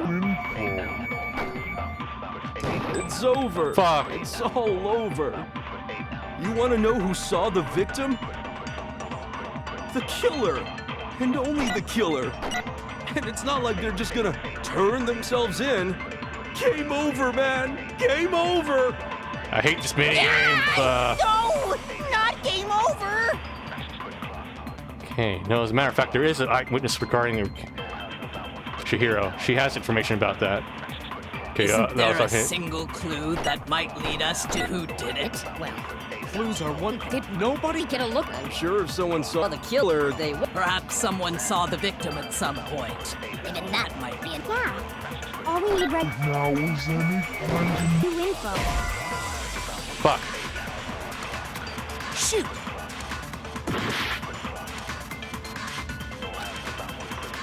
Isn't there a single clue that might lead us to who did it?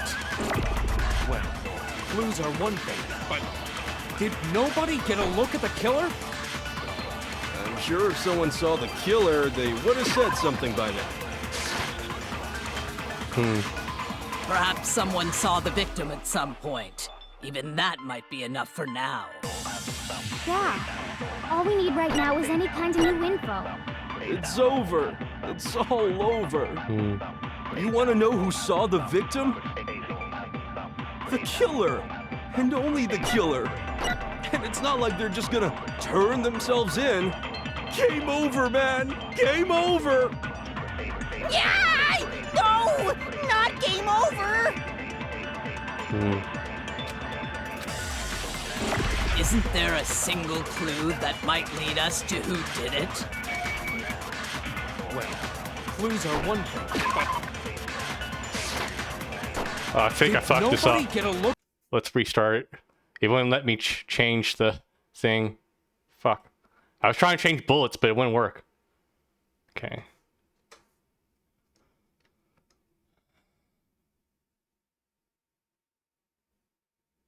Danganronpa.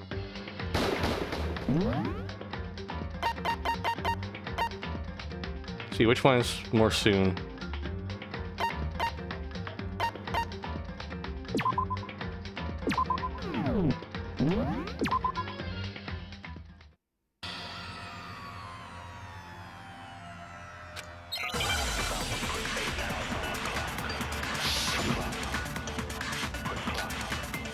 Celeste's account.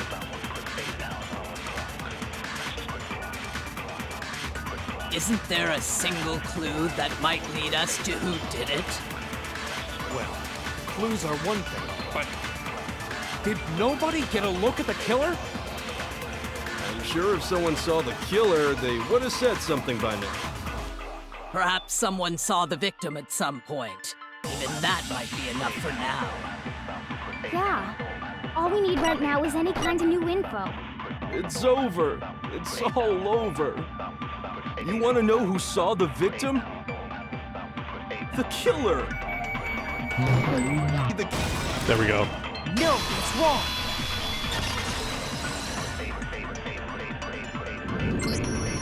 I believe someone else did see the victim before he was murdered. What do you think, Celeste? Now that you mention it, yes, I did see him. Huh? Really? Oh, but I suppose only Makoto knows about this. The rest of you had no idea, did you? That is why you're all making such ugly noises. Whatever! Just hurry up and tell us! It was last night, right before nighttime. I saw Chihiro in the dormitory warehouse. I saw him stuffing a track jacket into a duffel bag, and then, I assume, he headed off to exercise. A track jacket and a duffel bag? But we didn't find anything like that at the murder scene. It seems likely that the culprit destroyed them to get rid of any evidence. And that is when he said something that struck me as rather odd. Well, I better get going. I'm kind of in a hurry. Chihiro told me he was in a hurry. But why would he be in a hurry? Only if someone were waiting for him, I should think. So, Mr. Fujisaki was on his way to meet with someone, and then they were going to work out together? But Hina and I had invited him to exercise with us plenty of times, and he always declined. Probably because he was afraid you'd find out the secret he was hiding, right? Which means that conversely, he must have trusted whoever he was meeting with very much. And it has to have been a guy. Enough so that he was willing to risk his secret being revealed. What a marvelous friendship! The point is, whoever he met up with is the culprit, right? So we just gotta figure out who it was. But knowing what we know, I can't even guess. Yeah. I don't think we have enough evidence at this point. Phase 9, okay. No, you already have what you need Oh, to thanks, make the Kyoko. connection. Okay. Let's retrace our steps then. Huh? You know who the killer is. Oh, okay. Thanks for believing in me, Kyoko. Seriously? I'm guessing it's gonna be either Taka or Mondo then.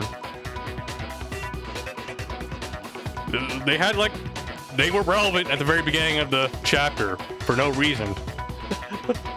It has to come to play now then. It has to be either Taka or Mondo. Who is it? Who's the killer? Oh, that's convenient.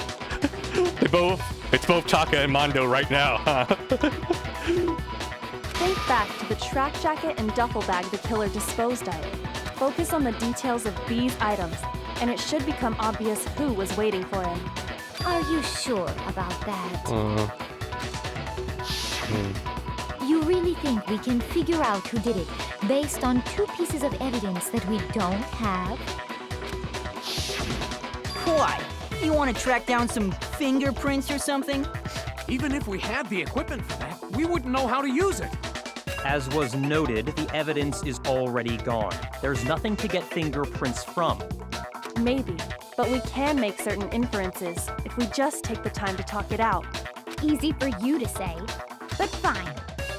Celeste, did you notice anything special about the bag or jacket? Please give me a detail, Celeste. The bag was just a normal duffel bag from the warehouse.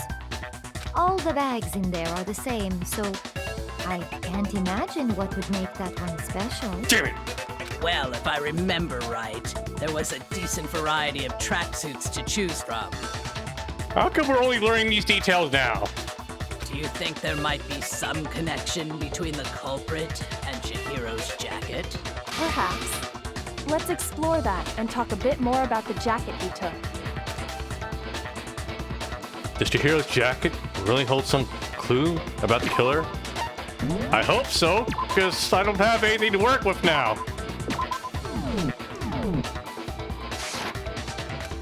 Somehow, it's really hard to believe.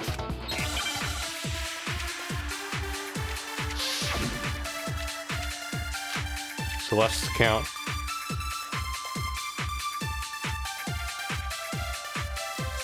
First of all, we know where Chihiro was headed. He was on his way to go exercise. Okay. So next we have to ask, why did he choose the specific tracksuit that he did? What do you mean, the specific tracksuit? I got it! He picked that tracksuit because it matched the one the culprit was wearing. So, what you're saying is, the killer was wearing the same blue tracksuit as him? My tracksuit is black. I don't even have a tracksuit. Because exercising sucks. I have a white tracksuit personally. I got it from the warehouse, if you must know. Did any of that really help us get any closer to figuring out who the culprit is? No way. Not a chance. You heard him, right? What he just said without even realizing it?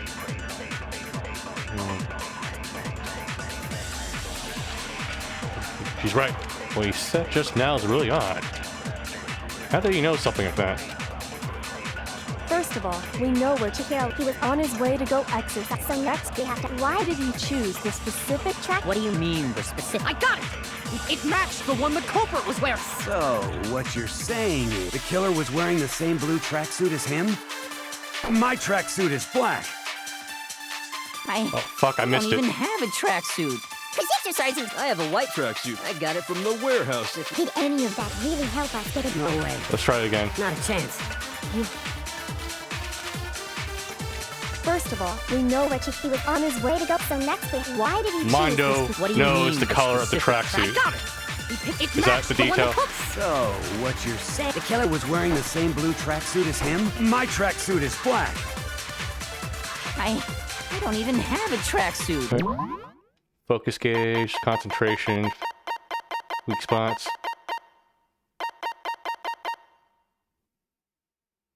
Hold down the left bumper to open up your... Hold down the Y. Because exercising... I have a white track. I got it from the warehouse. Did any of that really help us? No way. Not a chance. You heard him, right? First of all, We know where he was on his way to. So I'm trying to remember which button I'm supposed to press. What do you mean, the specific? I got it! It matched the one that. So, What's the killer was wearing the same blue tracksuit as him? My tracksuit is black. I don't even have a tracksuit. Cause exercising sucks. I have a white tracksuit personally. I got it from the warehouse, if you must know. Did any of that really help us get any closer to figuring out who the culprit is? No way. Not a chance. First of all, we know where Chihiro was headed. He was on his way to go exercise. So next we have. Why did he choose the? What do you mean, the specific? I got it! It matched the one that. So, what's your... The killer was wearing the same blue tracksuit as him? My tracksuit is black. Fuck. Shoot!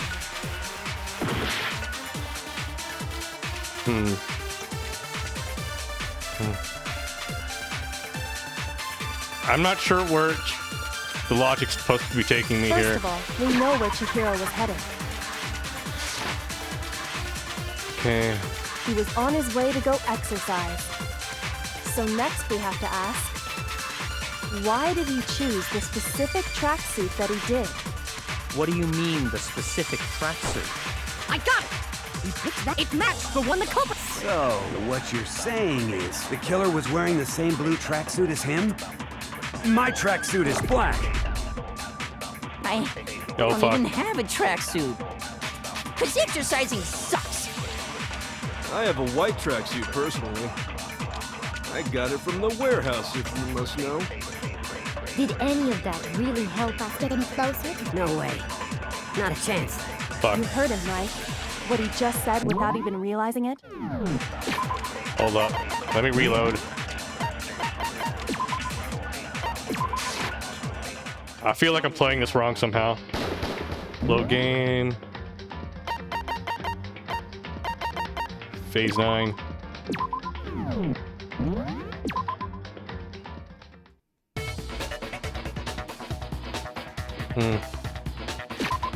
Let's check the information here.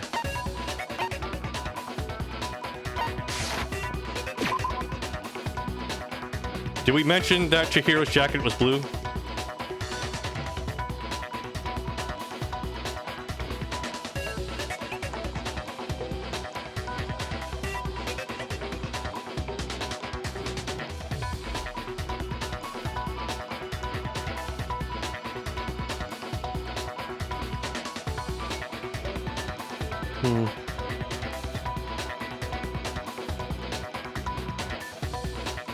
Okay, was it mentioned it was blue? A track jacket into the duffel bag, yep.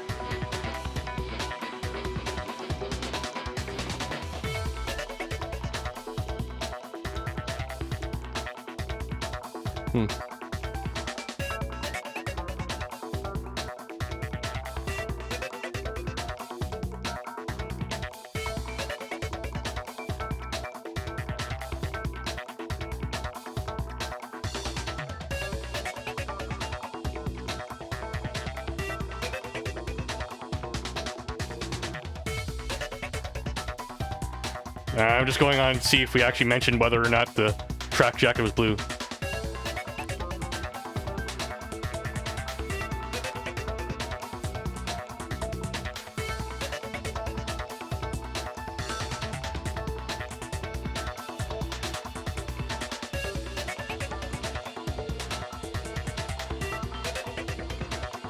I don't see it mentioning it's blue.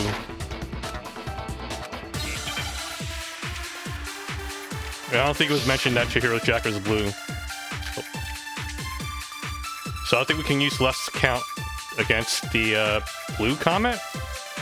First of all, we know where Chihiro was on his way to. So next we have. Why did he choose the specific? What do you mean, the specific tracksuit? I got it! He picked that. It matched the one the culprit was wearing. So, what you're saying is the killer was wearing the same tracksuit as him? There we go. So that's how you're supposed to use that.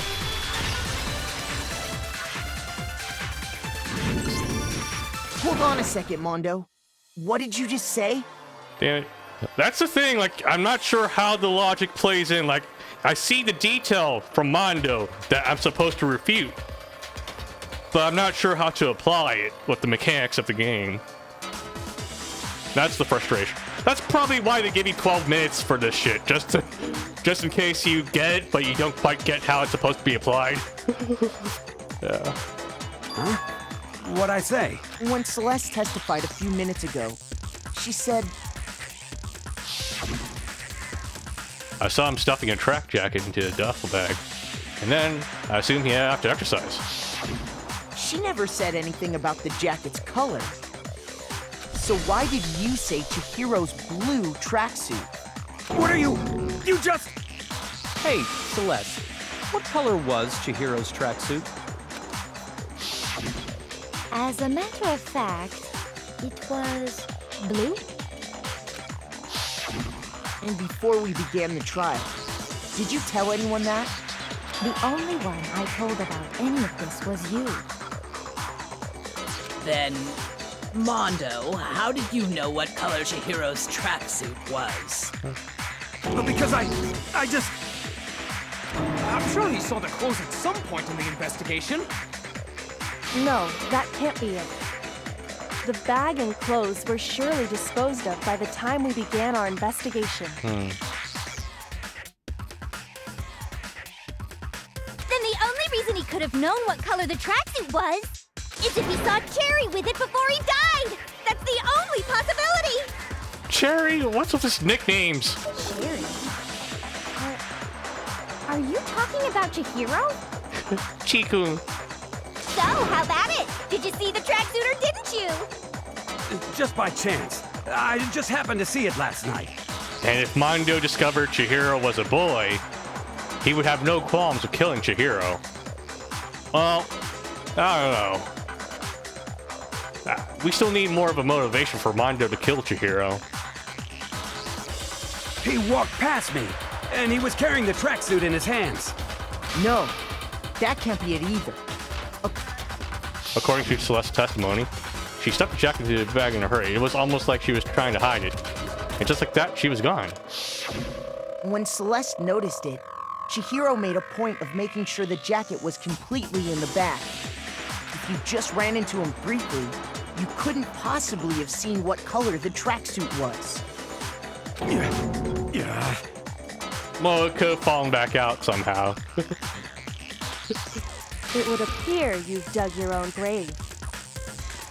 Okay. So the idea that, yeah, Mondo and Taka are somehow involved simply because they were relevant at the very beginning of the chapter does hold water. Perhaps. But you handed him the shovel, didn't you? That's why you said what you did. Focus on the tracksuit and it'll be obvious who he met with? What a bunch of nonsense. Ah, now I understand. It was all one big bluff, wasn't it? Your true intention was to draw a slip of the tongue from the culprit. That's why you said you knew who did it, to put them on edge. That's right. However, Mondo was my target all along. I had my suspicions about him from the very beginning. Oh, shit. All right. Spill the tea. Give me the tea, Kyoko. But why? What made you so suspicious? Well, you see, at the very beginning of the chapter, there was a whole ordeal between him and Taka. But that didn't seem to come into any relevancy until now. I guess, yeah, like, it's a whole Chekhov's gun situation, right? You wouldn't have that bit of character development for Mondo and Taka if they weren't somehow involved in this. That's a good question.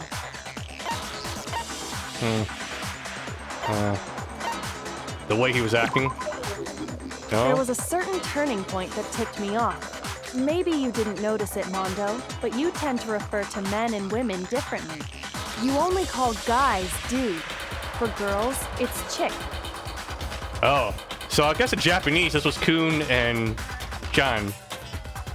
And after he was killed, you happened to refer to him as dude. Once I picked up on that, it occurred to me that Mondo knew something we didn't. Notice such a tiny detail?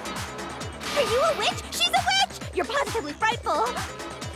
No, I'm not the frightful one. Not nearly as frightful as someone capable of murdering a friend. Mondo, was it really you? Did you really kill Chihiro? I didn't kill anyone! You've been all over me, judging everything I say, putting words in my mouth. What gives you the right to treat me like a goddamn criminal? Yeah! He would never do something like that! This is a false accusation! It's true. My reasoning on that is pretty shaky. That was fast. Well, this does present us with a problem. It seems we are all out of leads. My time has nearly come. Oh, now he's gonna be useful. That's what my little ghost friend is telling me. Huh? Oh yeah, that reminds me. Hifumi, weren't you telling me you found some evidence? Really? What kind of evidence? This better be good, Hifumi.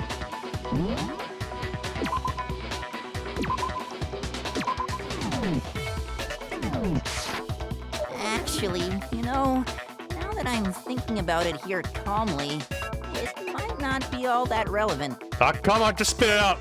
Jeez, did your confidence just get up and walk away? It's fine, man. Just tell us.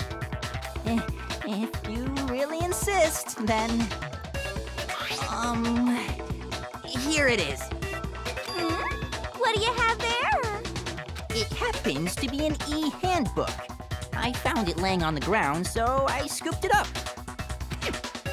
You found it on the ground, right? That must belong to... It's Chihiro's. I got it! We know Chihiro's handbook was missing from the scene of the crime, right? For a fact. For a fact indeed. I was totally sure I'd found it. Then it must hold some clue about the culprit, right? Well, that's what I was hoping. But it's busted. It won't even turn on. I imagine the culprit broke it to get rid of any evidence after the murder. That's odd. I didn't think the handbooks were quite so fragile. I think Monokuma's gonna weigh in now. You're right. They're not. Yep. They're totally waterproof and shock resistant. It would take an awful lot to break one. And yet, this one does appear to be broken, as is Leon's, sitting useless in the main hall. For all your confidence, that is a remarkably high failure rate. I think Monokuma's gonna take this personally now. Do you think there might be some kind of mystery in there somewhere? How precisely did the handbooks get broken? Fuck if I know. Okay. Baheen's weak point. I got it! You already told us before that the handbook has one weak point, didn't you? Yeah! You remember that? Why else would you have mentioned it then? Sure, maybe I let that slip, but I never told anyone what the weak point actually was.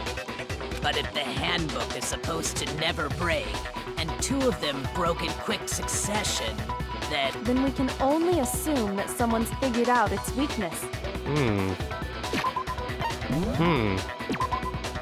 I have no idea where this is going. You know what the weakness is, right, Monokuma? So, what is it? Huh? You're asking me? I think it's a necessary piece of information if you want this to be a fair trial. But if I tell you, and someone else decides to copy it, that would be very not good. Just tell us already! Why would we want to break our own handbooks? Oh well, I have a weakness for pushy demands. But you're sure you won't follow their example? Then allow me to make a special announcement. The weak point of my cutting-edge e-handbook is... These nuts. When it's exposed to high temperatures for too long, it will suffer a meltdown and totally break! I flippin' knew it! You knew it?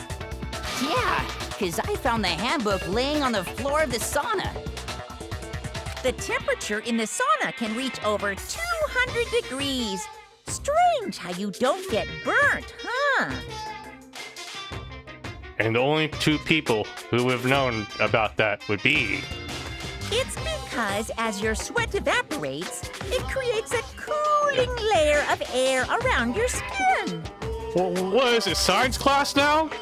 If the hot air of the sauna were somehow pushed directly onto your skin, you'd definitely get fried. That layer of air would get blown away. That's why you may feel a burning when you move around. So when you're in a sauna, make sure to keep nice and still. Interesting. I learned one new fact today. But yeah, so the only people who would know this detail then would be Taka and Mondo, since they were in the sauna for so long. That is a mere trifling speck of knowledge.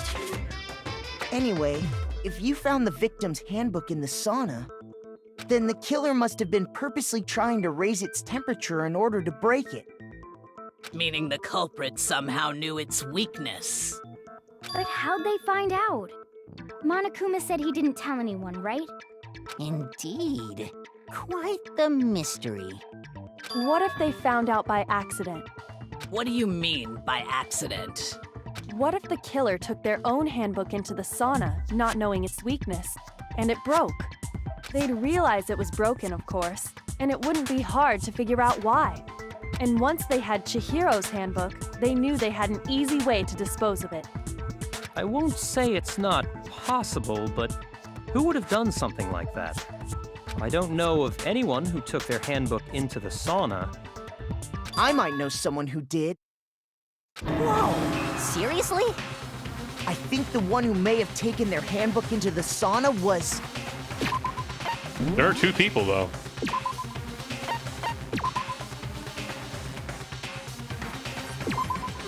It had to be Mondo.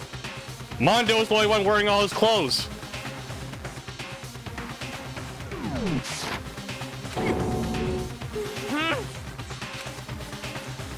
Who might have brought their handbook to the sauna? Everyone who had their all clothes in the sauna, it was.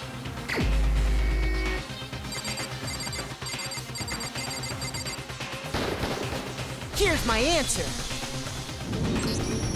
Mondo, your handbook got broken in the sauna, didn't it? What? Why? Why do you keep accusing him?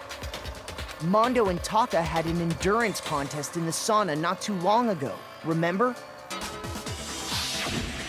And for the contest, Mondo just so happened to keep his school uniform on. But little did he realize, he'd also left his handbook in one of his uniform pockets. And when it was all over, Mondo discovered that taking your handbook into the sauna could easily destroy it. No, wait, hold on. You've got it all wrong. He would never kill. I don't accept this. Show me the proof. The actual solid proof. I mean, I don't want to believe it either, but I found something that proves it beyond a shadow of a doubt.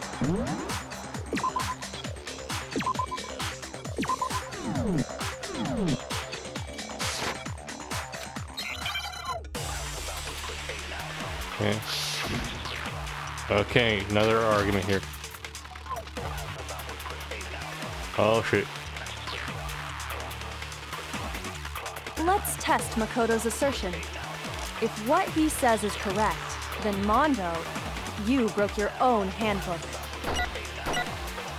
In other words, if Mondo's handbook is actually broken, then that proves that what Makoto said is right. Well, my goddamn handbook works just fine. See? Look! Makoto was wrong after all! Mondo wouldn't hurt a fly!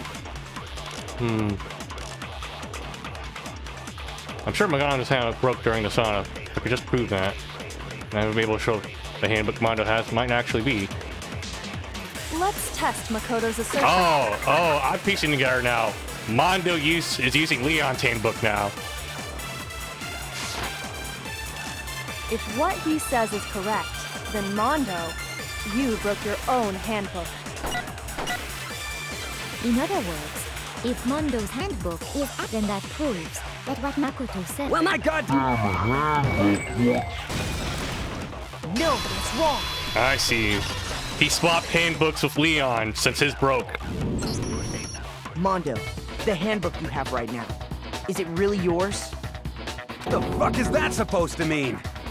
The broken handbook that was in the main hall, isn't that one actually yours? What the heck are you talking about? What I mean is, I think Mondo swapped his handbook out for one that actually works. I think he took Leon's handbook and replaced it with his own. After all, Monokuma said himself that Leon's handbook never should have broken.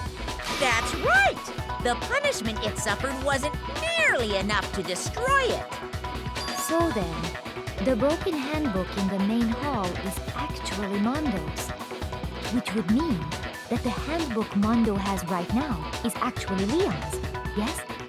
But doesn't that violate the school regulation that says loaning out your handbook is prohibited? Leon's fucking dead, Hina! Well, here's how I look at it. There is a rule about loaning your handbook to another student, but if they're dead, they're not a student. It's not really Leon's problem anymore, I think. It's kind of a gray area, I admit.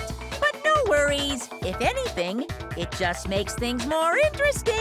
Why would Hina even ask that? Leon's fucking dead. What are they gonna do to him? As such, I decree that exchanging handbooks with a corpse is not a violation of the rules. I mean, even then, loaning one out is a problem.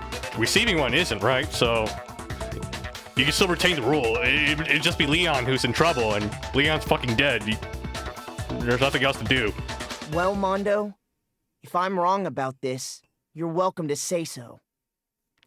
I'm happy to admit I made a mistake, but... Son of a bitch! What's wrong, bro? Come on! Tell him he's wrong! You are wrong! You have to be wrong! Everything you just said is wrong! You made it all up! Okay, then why don't we look back on this case one more time, from the beginning?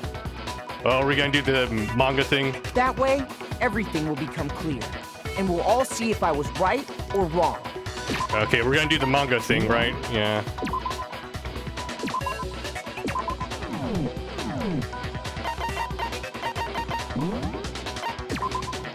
Phase 11, let's go. Begin. Okay, we have 20 minutes. Okay. So I saw Chihiro in the warehouse with a duffel bag and...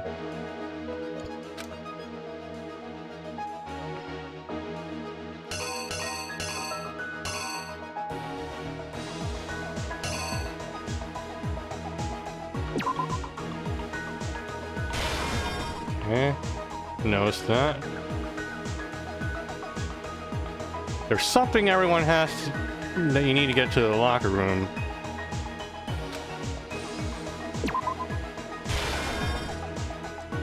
Which locker room did Chihiro go into?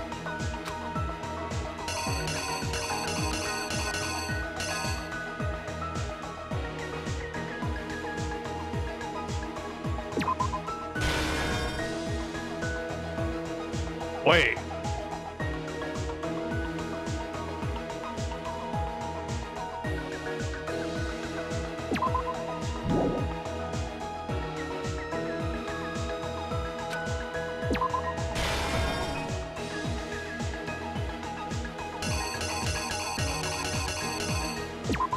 I don't know, it could be either of those right now. Okay, that's when Chihiro found the culprit. The weapon the killer used was...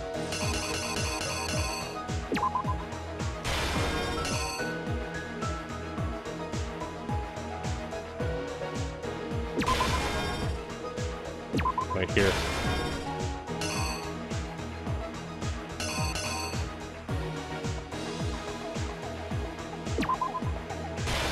Wait, let me actually read the hint here. Blood splatter and something did in it.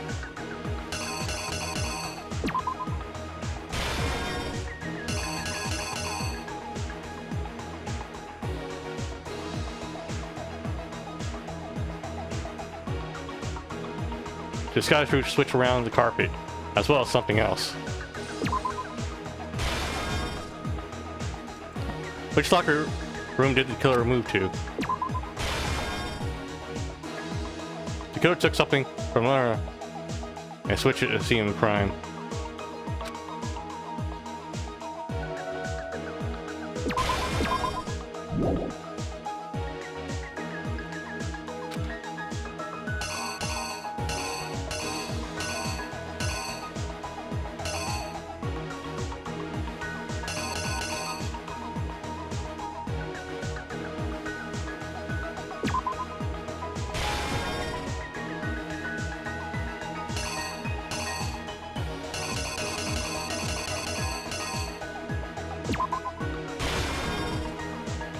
I think that's the one, right? The killer took something from the other locker room and switched it at the scene of the crime.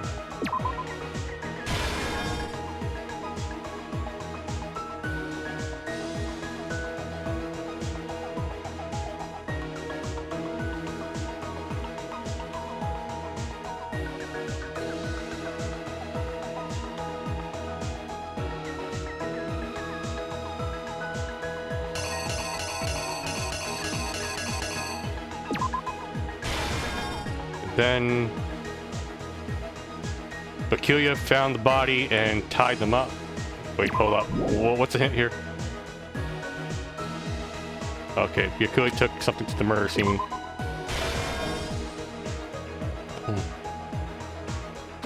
What did he use to disguise what had happened? I don't even know what that is. Oh, here. Yeah, ran on there. Where did the killer go after they were done?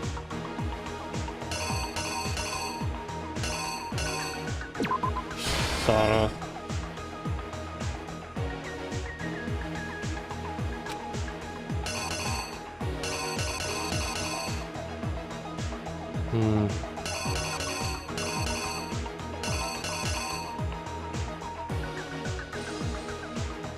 What is this? I don't know what this is.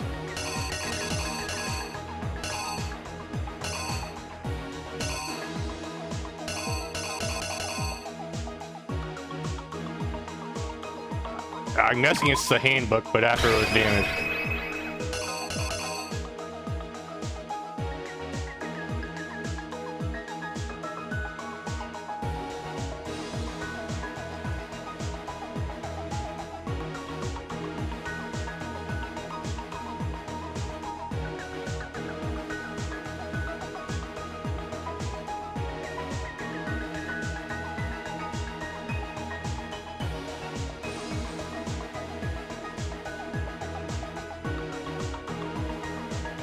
Okay, I think this is Here's it. exactly what happened.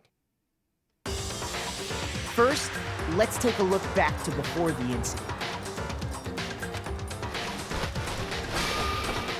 Last night, Celeste saw Chihiro in the warehouse, correct? At the time, she was apparently stuffing something into a duffel bag. That something was a blue tracksuit. You can confirm this, right, Celeste?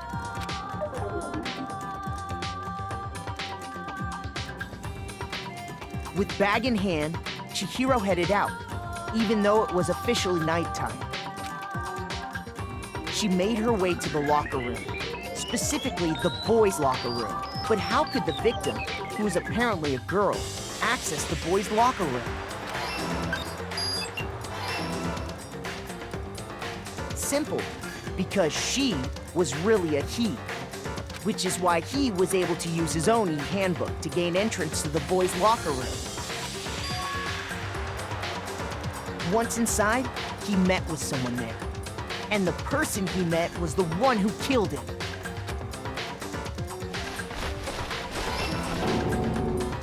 It seems likely that the killer grabbed the nearby dumbbell, approached the unsuspecting Chihiro,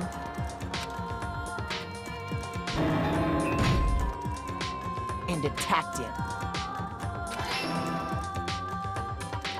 And that's where the bloodstains on the poster and carpeting in the boys' locker room came from.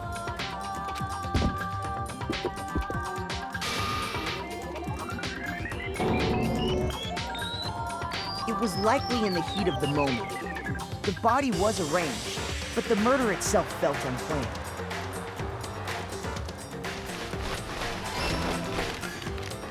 Which is why the killer hurried to try and hide the act. First, pulling up the bloodstained carpet. Then, removing the bloody poster.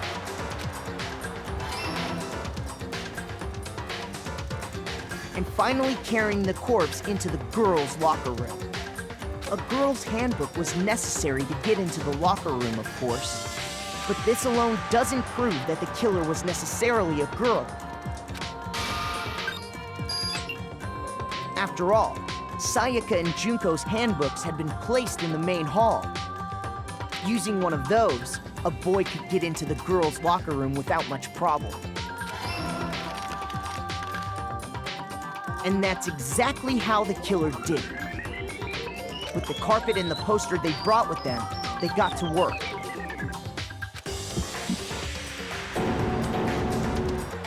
They changed the layout of the boys' and girls' locker room in what you might call a crime scene switch.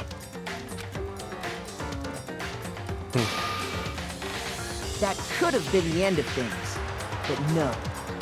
Byakuya discovered the body and decided to intervene in the situation, making things even more complicated.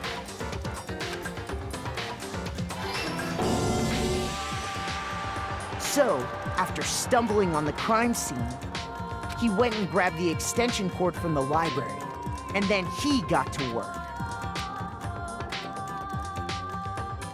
He used the cord to string up Chihiro's lifeless body.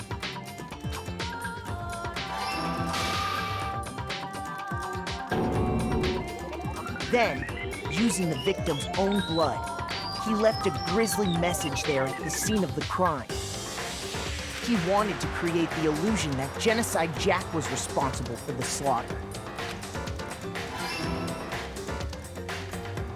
And around the same time that Byakuya was putting together this facade, the killer, having already disposed of Chihiro's bag and other belongings, arrived at the sauna. There, they planned to destroy the last piece of evidence, Chihiro's handbook.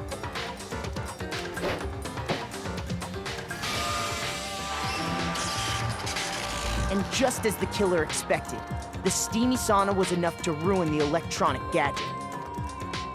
Somehow, the killer knew that the handbook couldn't stand up to the heat of the sauna. And the reason they knew that is because the sauna had already wrecked their own handbook. And that's how it all played out.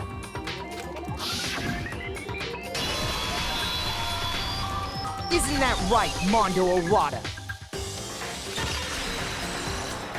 Complete!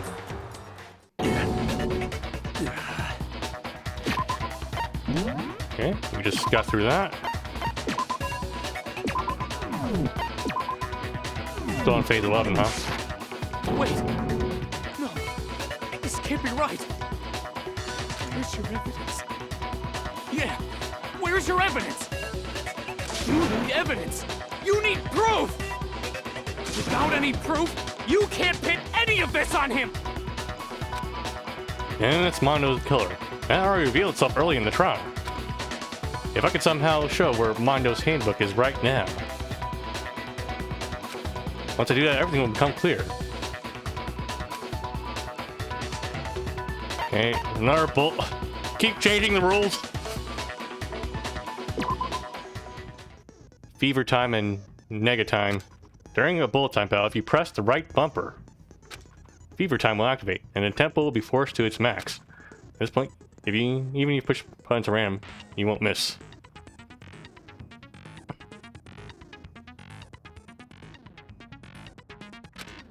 So you can push a button however you want to destroy the opponent's verbal assault.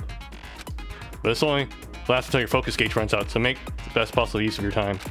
Of course, it won't be fair if only you got access to special time, right? So we've also prepared a time called nega time that your opponent can use. Well, if the opponent activates nega time during bullet time battle, your tempo marker will disappear, making it quite a bit tougher to hit the buttons in rhythm. If you were able to activate fever time at this point, no, never mind. I'm sure nothing will happen. I don't know what I was worried about. Well, surprising if your action difficulty is set to gentle, the poem won't use negative. Well, good luck and have fun.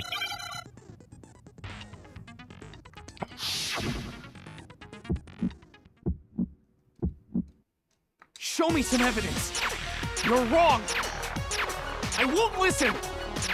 I refute you. False. Show me some evidence. I won't listen.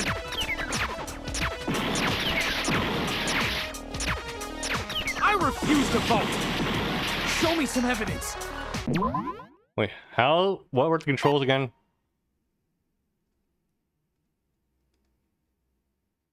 Okay, attack. Select. I don't. You're wrong. Let's try this again. I don't know how bullet time battles work. I still don't remember how it worked last time we played. I know we're supposed to hit in rhythm, but that's it. Danganronpa. How do I fire?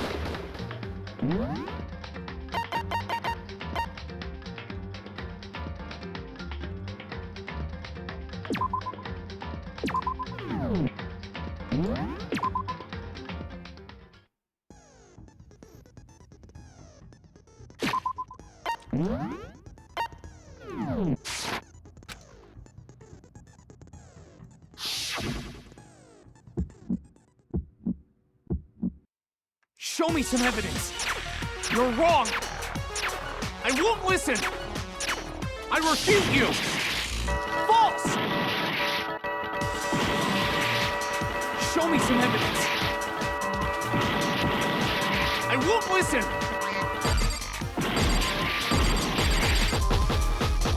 I refuse to vote. Show me some evidence. You're wrong. I won't listen. I refute you. False. Show me some evidence. I won't listen. You're corrupt. I refuse to vote. I refute you. False. Show me some evidence. I won't listen. Show me some evidence. You're wrong. I won't listen. I refute you. False. Show me some evidence. I won't listen.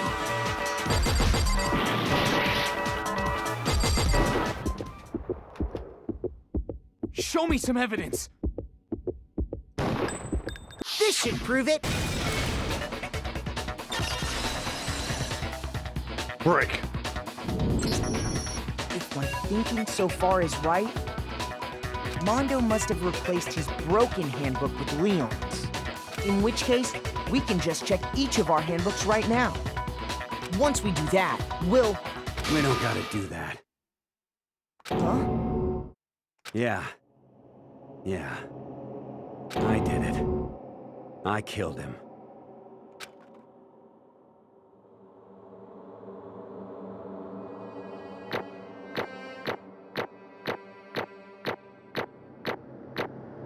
See? Final result. Yeah, I don't fucking know how to play fucking bullet time battle, okay? I just mashed Y and A? I have to look that up. Fuck.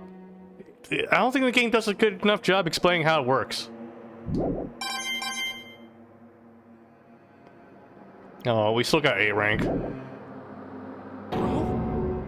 Bro, what are you saying? I got no choice, man. After hearing all that, I gotta just... give up. Go ahead, Monokuma. Get it over with. Ask for the goddamn verdict. Roger that! Wait! Hold on! No waiting! No holding on! Time for the moment we've all been waiting for! Grab your lever and give it a yank! I at least want to know what Mondo's motive was. Who will you elect as the Blackened this time around? Will you make the right choice or the dreadfully wrong one? What's it gonna be? What's it gonna be?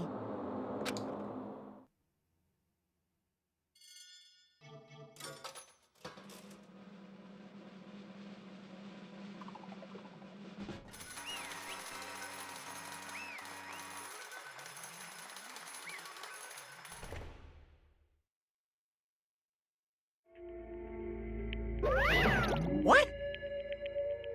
Uh-oh, this time it looks like you got it right again. Yes, it is so. The Blackened that killed Chihiro Fujisaki was... Mondo Owada! Ellipses. Unbelievable. In case you're wondering, the vote was not unanimous. Kiyotaka chose the wrong answer. You're treading very close to the danger zone, Mr. Ishimaru. You need to be more careful. What? I refuse to believe it. Why is this part not voiced? There's no way he would kill someone. Sorry. What is this? Why are you apologizing? Why?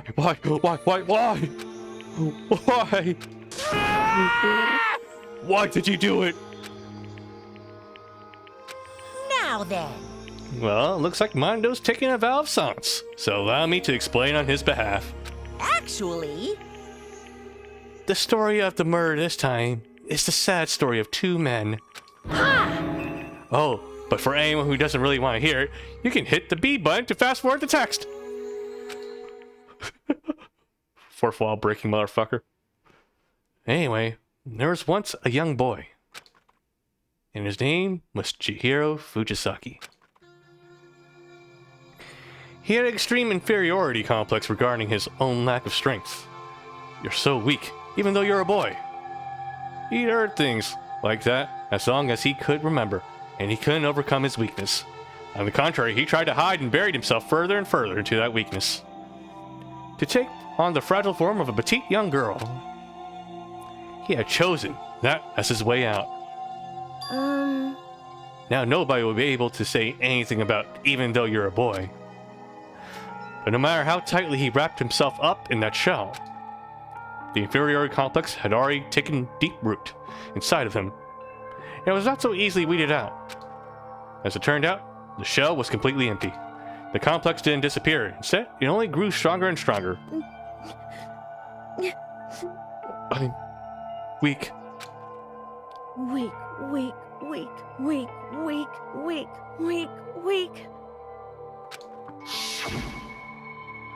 Once the killing game had begun here at the school, he had no choice but to accept this fact.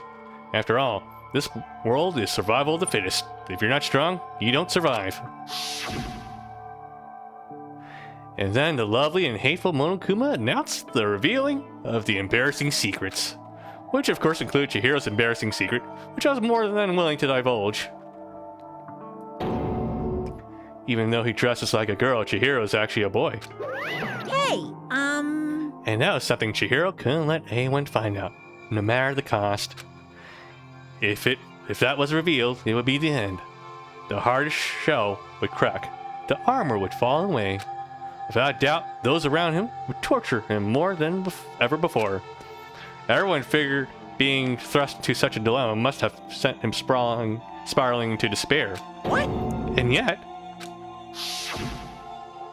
I'm sorry. I don't really want to talk about it right now. But... I don't want to leave things the way they are, so maybe I can talk about it later. After I try my best to become strong, then I can tell everyone. Annoyingly, he used the threat of discovery to motivate himself to become stronger. That's right. Now's my chance. I want to change. I'm going to get stronger and accept who I am. Strong enough so that when someone says even though you're a boy, I'll be okay. I'll get better. With the thought of that in front of his mind, he resolved to take immediate action. And so, that day he made the commitment to begin exercising. He was prepared to retrain his mind and body, but sadly, That'd be the first and only chance he would get at it. Hey, When he decided to start exercising, he thought it would be good to ask for someone's help, but he wanted to tell that person his secret first, and then ask them to help him from there. And the person he went to? Yeah, that's right. It was me. Yep, it sure was. The biker gang fella had been painfully clear about how important his manly promises were, so Chihiro probably figured that even if he confided in Mondo, his honor would make him keep the secret. Uh-huh. Plus, Mr. Macho Mondo was the very symbol of a strong man that Chihiro had always aspired to. Maybe talking to Mondo about it will help give me some courage. So he went and asked Mondo to help him become strong. That was his aspiration. And he thought that only with Mondo's support would he ever be able to come close to that. Correct. So then, that must be why Mondo did what he did, to keep the promise that he made to Chihiro. Huh? Did what he did? You mean, that's why Mondo carried Chihiro from the boys' locker room to the girls' locker room? Indeed. Yes, that's exactly what I meant. Wasn't that a cover-up that he'd done it? Certainly. That could have been a part of it, but I don't think it was the main reason. The real purpose was to keep the promise between men he made with Chihiro. But how's moving the body keep his secret? Because if everyone knew he'd been killed in the boys' locker room, then everyone would have been arguing about how she got into the boys' locker room, right? Once that started up, at least a few of us would have immediately begun to suspect his identity, so... He tried to protect Chihiro's secret by putting him in the girls' locker room and stealing his handbook. See? Then, Mondo did all of that to keep the promise he'd made to Chihiro, who'd he'd also killed. Why would he do that? The more I hear you talk, the more I don't understand. I mean, you guys trusted each other, right? So why? Why did you? Ellipses. Because, no matter what, I didn't want anyone to know. I knew it. So that's what triggered it after all. The possibility of having your embarrassing memories and secrets exposed. What is this? That's impossible. Nothing could have been that bad. Something he didn't want anyone to know, even if it meant killing someone? You're wrong! It's impossible! Don't make me repeat myself. How many times must I repeat myself? To judge others by your own standard is the height of folly.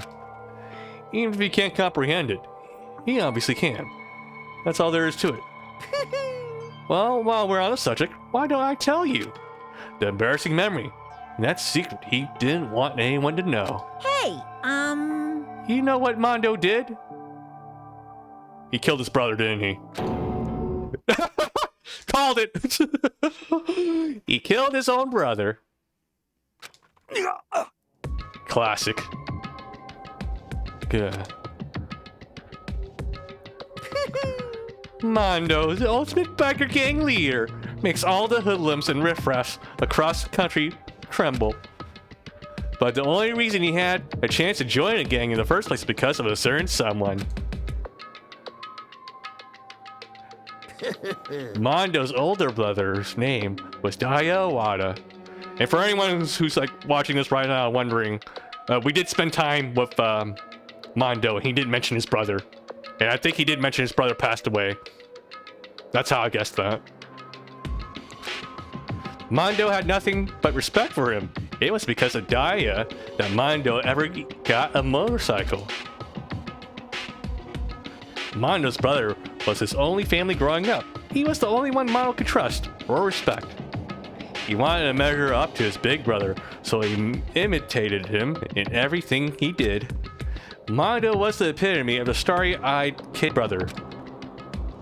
Meanwhile, the charismatic older brother had put together a local motorcycle gang. And before anyone knew it, it had grown into the biggest biker gang in the country.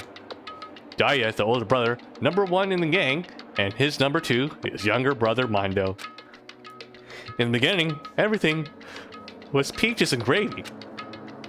But when Mondo started to think about how he would have to take over the gang from his brother someday, his brother's greatness, his reputation began to gnaw on Mondo's very soul. The kid's gonna take over for Daya, huh? Daya created this gang with his bare hands. Mondo's just along for the ride.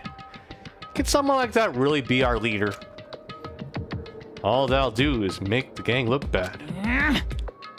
Almost every day, Mondo heard the gossip and whispers of the other members of the gang. Which is why... I gotta get stronger. Stronger than Daya. Once? Just once. Just one time. No matter what, I gotta win. Don't fuck with me. I don't care what it takes. I gotta come out on top. And on the night of his amazing brother's retirement ceremony, Mondo challenged him to a street race. But during the race, tragedy struck. His brother pushed ahead with reckless abandon, eager for victory, and dashed into oncoming traffic. But suddenly...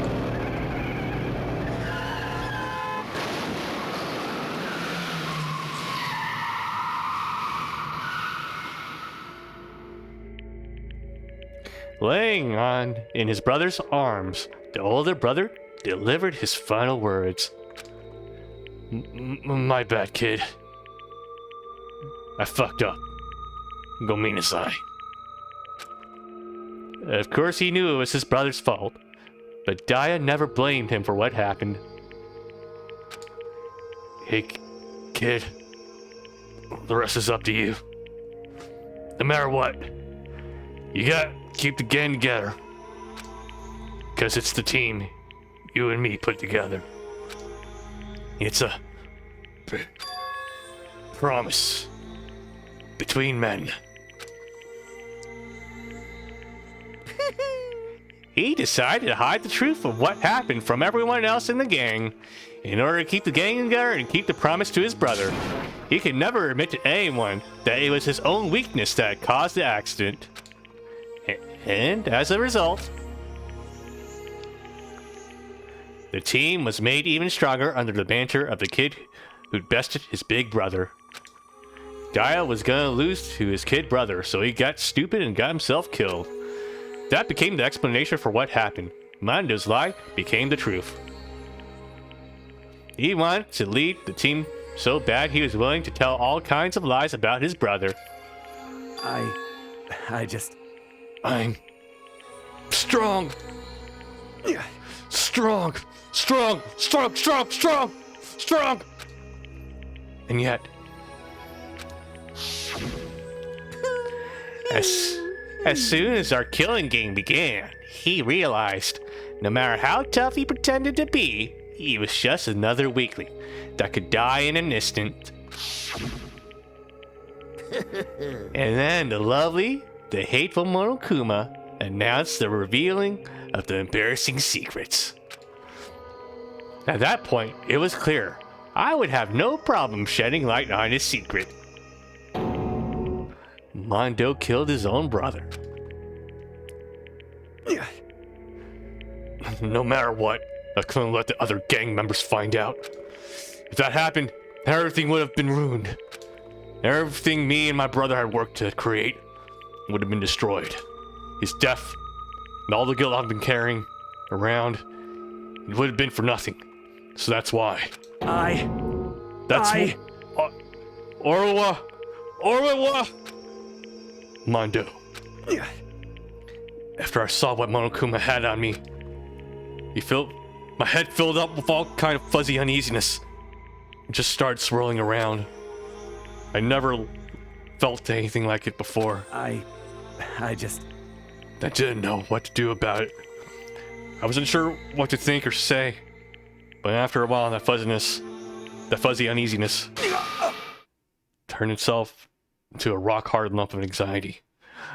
Way down in my stomach. It was right around then that Chihiro asked me to start working out with him. And right there, he told me a secret. Seriously? Jesus. I'm sorry. Yeah. And I'm sorry I lied to you. But why? Why now? Why are you telling me all of a sudden? Huh? Huh? Because, I mean, you've kept that secret all this time, right? If anyone found out, you would... But... You're right, but... I want to change. I wrap myself in lies. I'm weak. I want to destroy that version of me forever. His words were like a knife in my gut. I felt like he was exposing the lie I've been living myself. I have to change. I don't want to be weak anymore.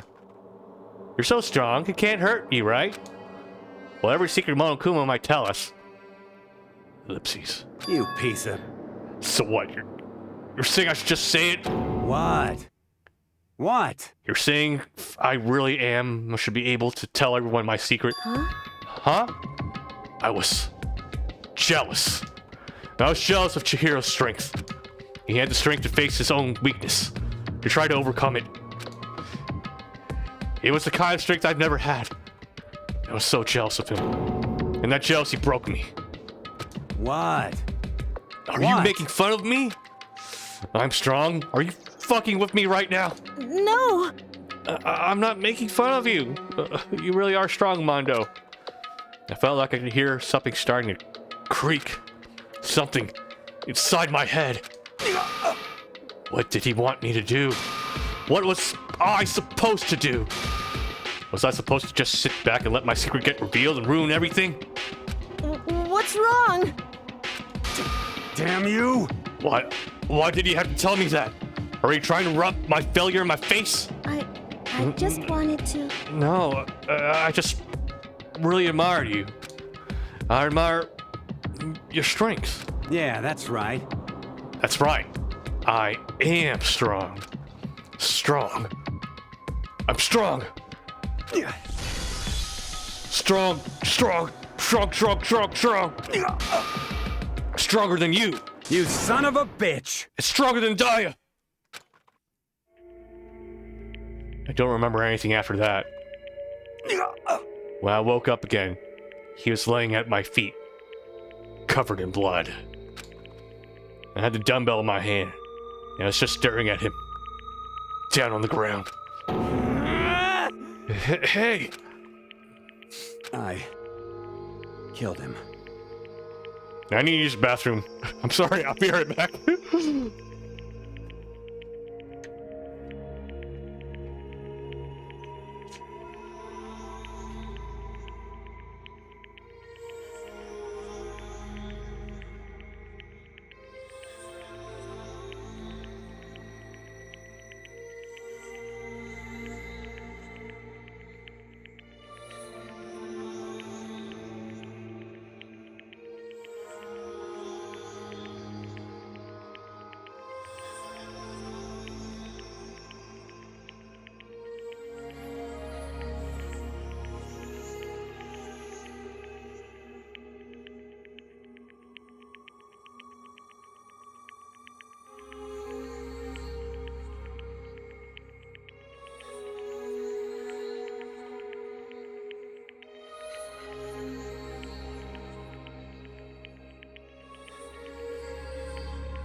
Okay.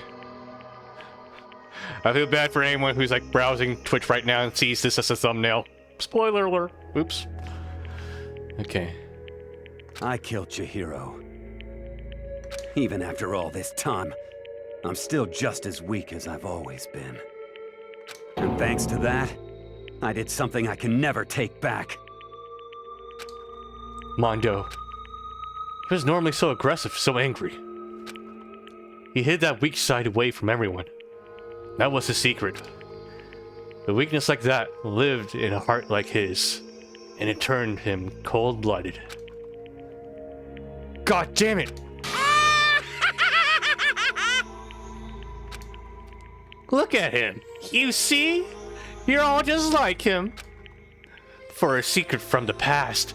For a memory. For that, he killed another living human in cold blood. He couldn't cut free of his regrets from the outside world. He doesn't know what true strength is. Do you see hope anywhere in there? 'Cause I sure don't. You bastard! Just shut up, you son of a bitch! Go ahead! Say that again! I dare you! Yep. Okay, I'll say as many times as I want. Is what I want to say, but... unfortunately, I can't do that right now. Because the time for punishing is fast approaching. Punishing? It can't be. You mean execution? Well, what else would he fucking mean? Well now, well now, well now, well now. That's what I promised you, right? The blocking that disturbs the peace will be punished. Ridiculous. Hold on. Now then, I prepared a very special punishment. Okay, let me guess. He's gonna tie him to a motorcycle and drag him all across the field. Oh, wait. Let's give it everything we've got. It's punishment time! Said what? I said wait. Okay. Mando Iwata. Ellipses. Sorry, man. Go Minasai. I couldn't keep the promise we made. From one man to another.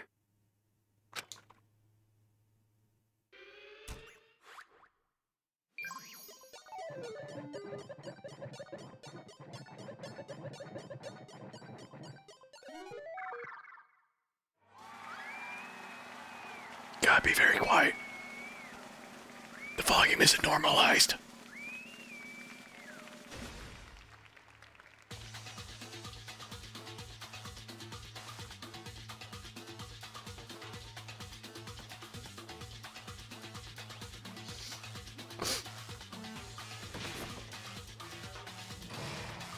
Ah. It's one of those.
Laugh at death, and your soul will forever be at peace. It can't be. My brother. Kyodai, right? That's brother. Another murder. And another execution. And I want to feel again. Everyone's lives are taken so lightly here. I feel like I might be going mad. Maybe I'll just let it happen.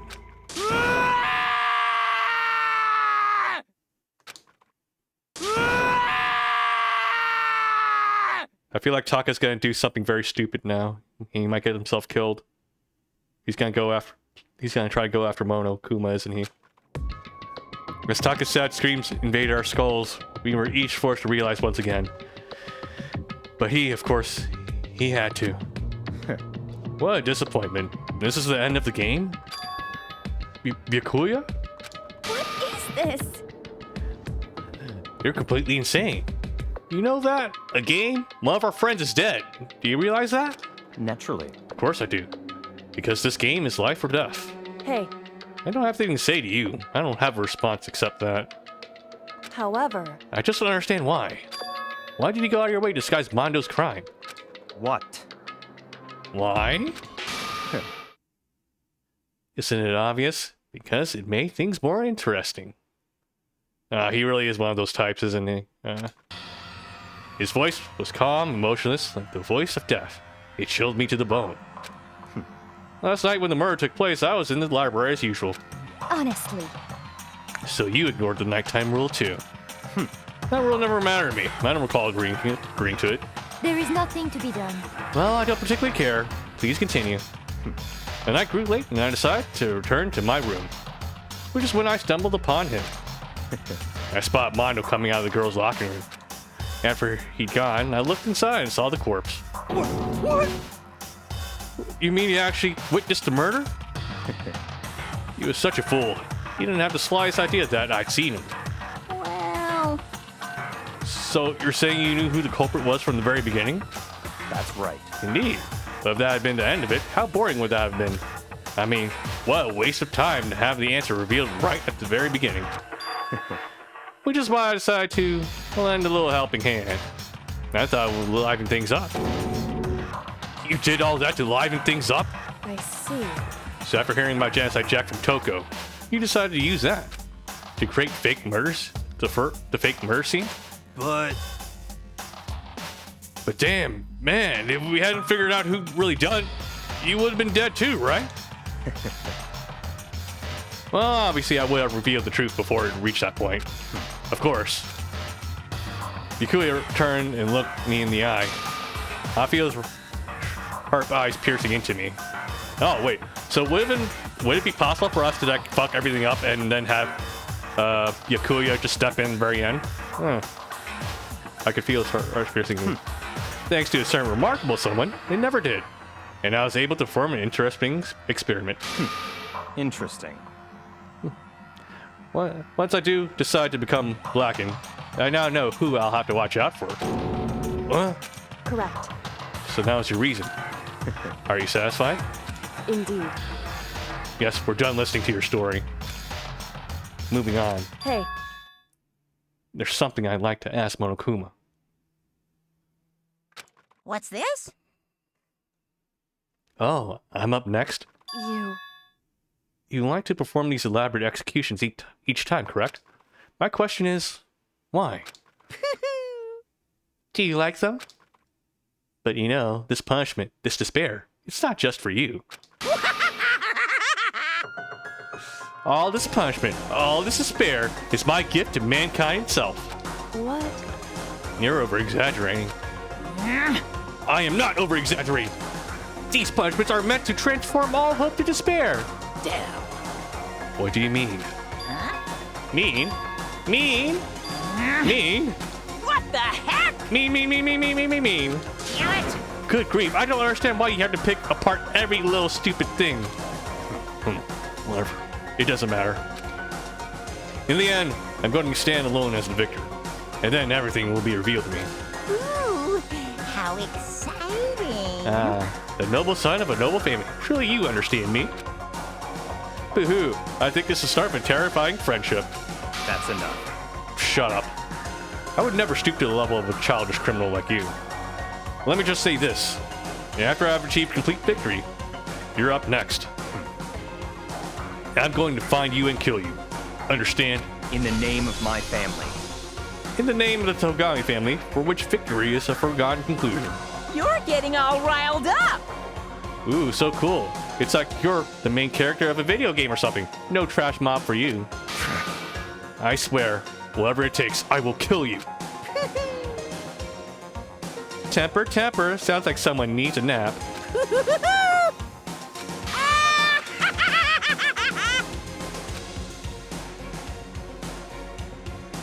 Monokuma's laughter pealed across the courtroom, and the current closed on the case of Chihiro Mondo. But I knew that wasn't the end. The killing game would still continue, because the mastermind wouldn't let it end. For those of us who were still alive, our worst fear and despair kept on multiplying. It was the kind of despair that felt like a blind puppy in hell had more of a future than us. All of our courage, our effort, our friendship, it felt like it amounted to nothing at all. It was the worst kind of despair.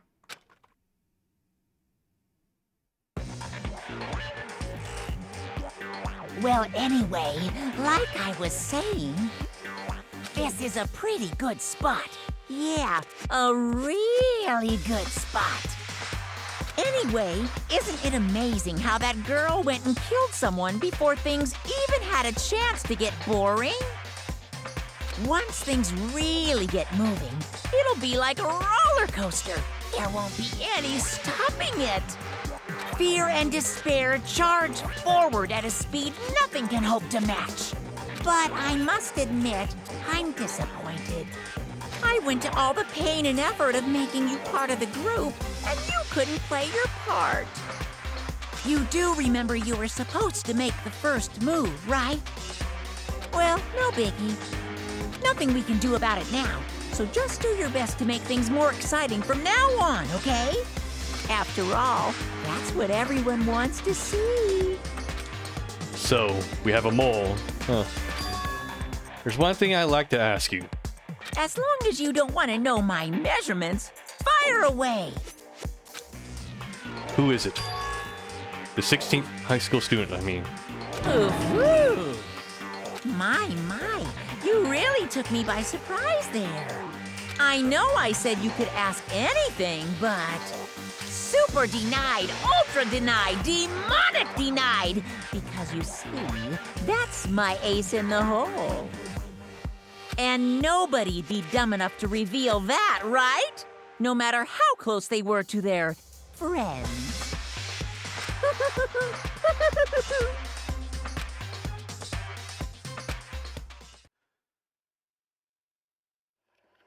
Chapter 2. Boy's Life of Despair.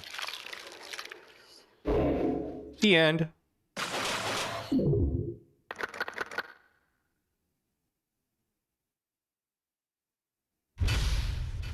To be continued. You received Crazy Diamond present.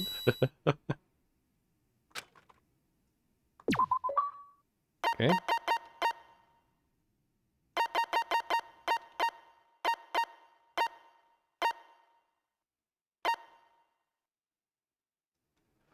Okay.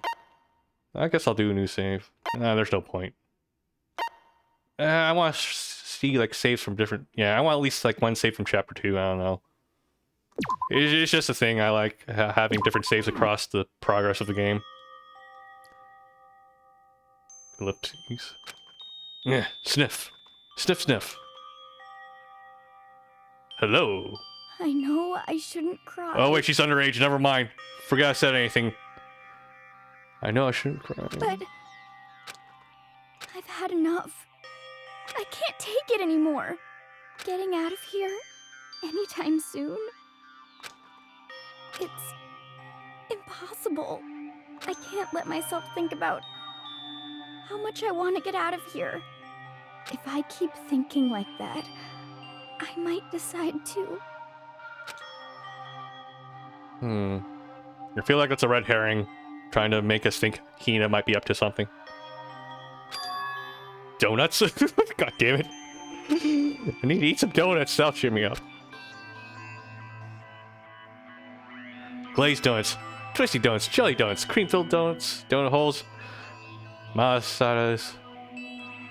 Are these actually donuts here, or are we talking about onigiri because of Pokemon fucking that up? Is that like a joke? Okay. Oh god, donuts, I'm praying for a wonderful encounter.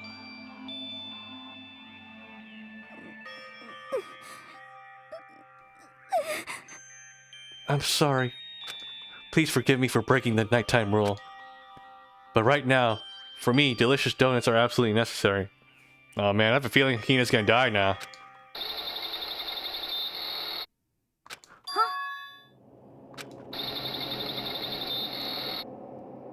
Huh? What's that sound? It sounds like it's coming from the bathhouse. But... I'm super scared, but... Is someone there? Gasp. What the fuck? Is that the ghost of Chihiro? A next generation legend. Stand tall, galactic hero. The fuck?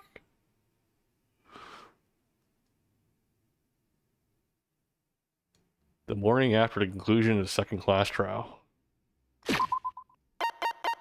Okay, you know what? Maybe this is a good spot for it to save.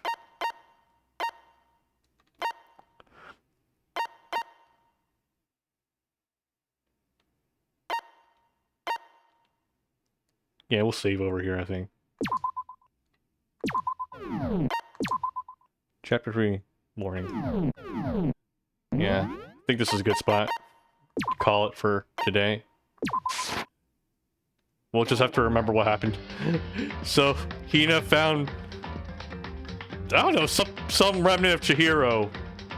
Maybe like a AI copy of her or some shit. I don't know. Or him. I guess Chihiro... Yeah, Chihiro does identify as a boy. And they just cross-dressed to hide it from everyone. Okay. But yeah.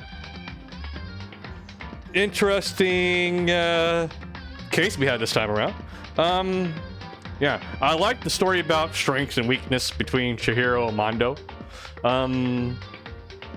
Some elements were kind of obvious, though. Like, I think, you know, I already called it from the beginning. It was kind of too obvious that it would have been either Yakuya or Taka. So, I mean Toko. So, they clearly weren't the killers. It would have been too easy if it was either of them. It wasn't until, like, as we got to the trial, I remembered, oh yeah, there was all that shit happening at the beginning of the chapter with Taka and Mondo that hasn't come into play yet. So once I noticed them talking, it kind of just clicked to me, oh yeah, Chekhov's gun. Why would we have this moment in the story if it wasn't relevant to the trial? Kind of sucks that it was actually what was relevant though. Because if you were paying attention that closely and noticed the Chekhov's gun there, you would have narrowed it down to either Taka or Mondo pretty early on. I wasn't thinking too much about that though. So I don't think the surprise was completely ruined on me. But I did notice it pretty quickly once we got the trial far enough away in, I think. No. I guess... I don't know. With the setup for this chapter 3, we haven't really started chapter 3, but with what I'm seeing so far, I'm not seeing any sort of okay, there's a Chekhov's gun with Hina here. It might...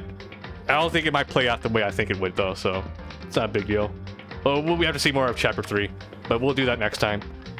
But yeah, yeah, the stories for these murders, very interesting stuff. I like seeing it. Little... admittedly, some cliche stuff.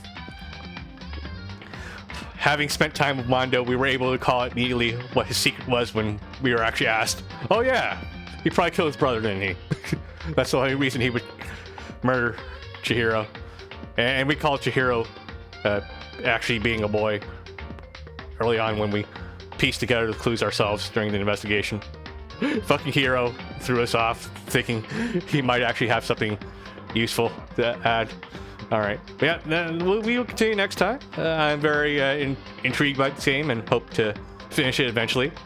Well, obviously this is going to take a bit longer than a normal person to play because I'm reading out all the lines and taking bathroom breaks, so I think there's like, what, 7 or 8 chapters in the game. We're not even halfway through. We're about like a third of the way through.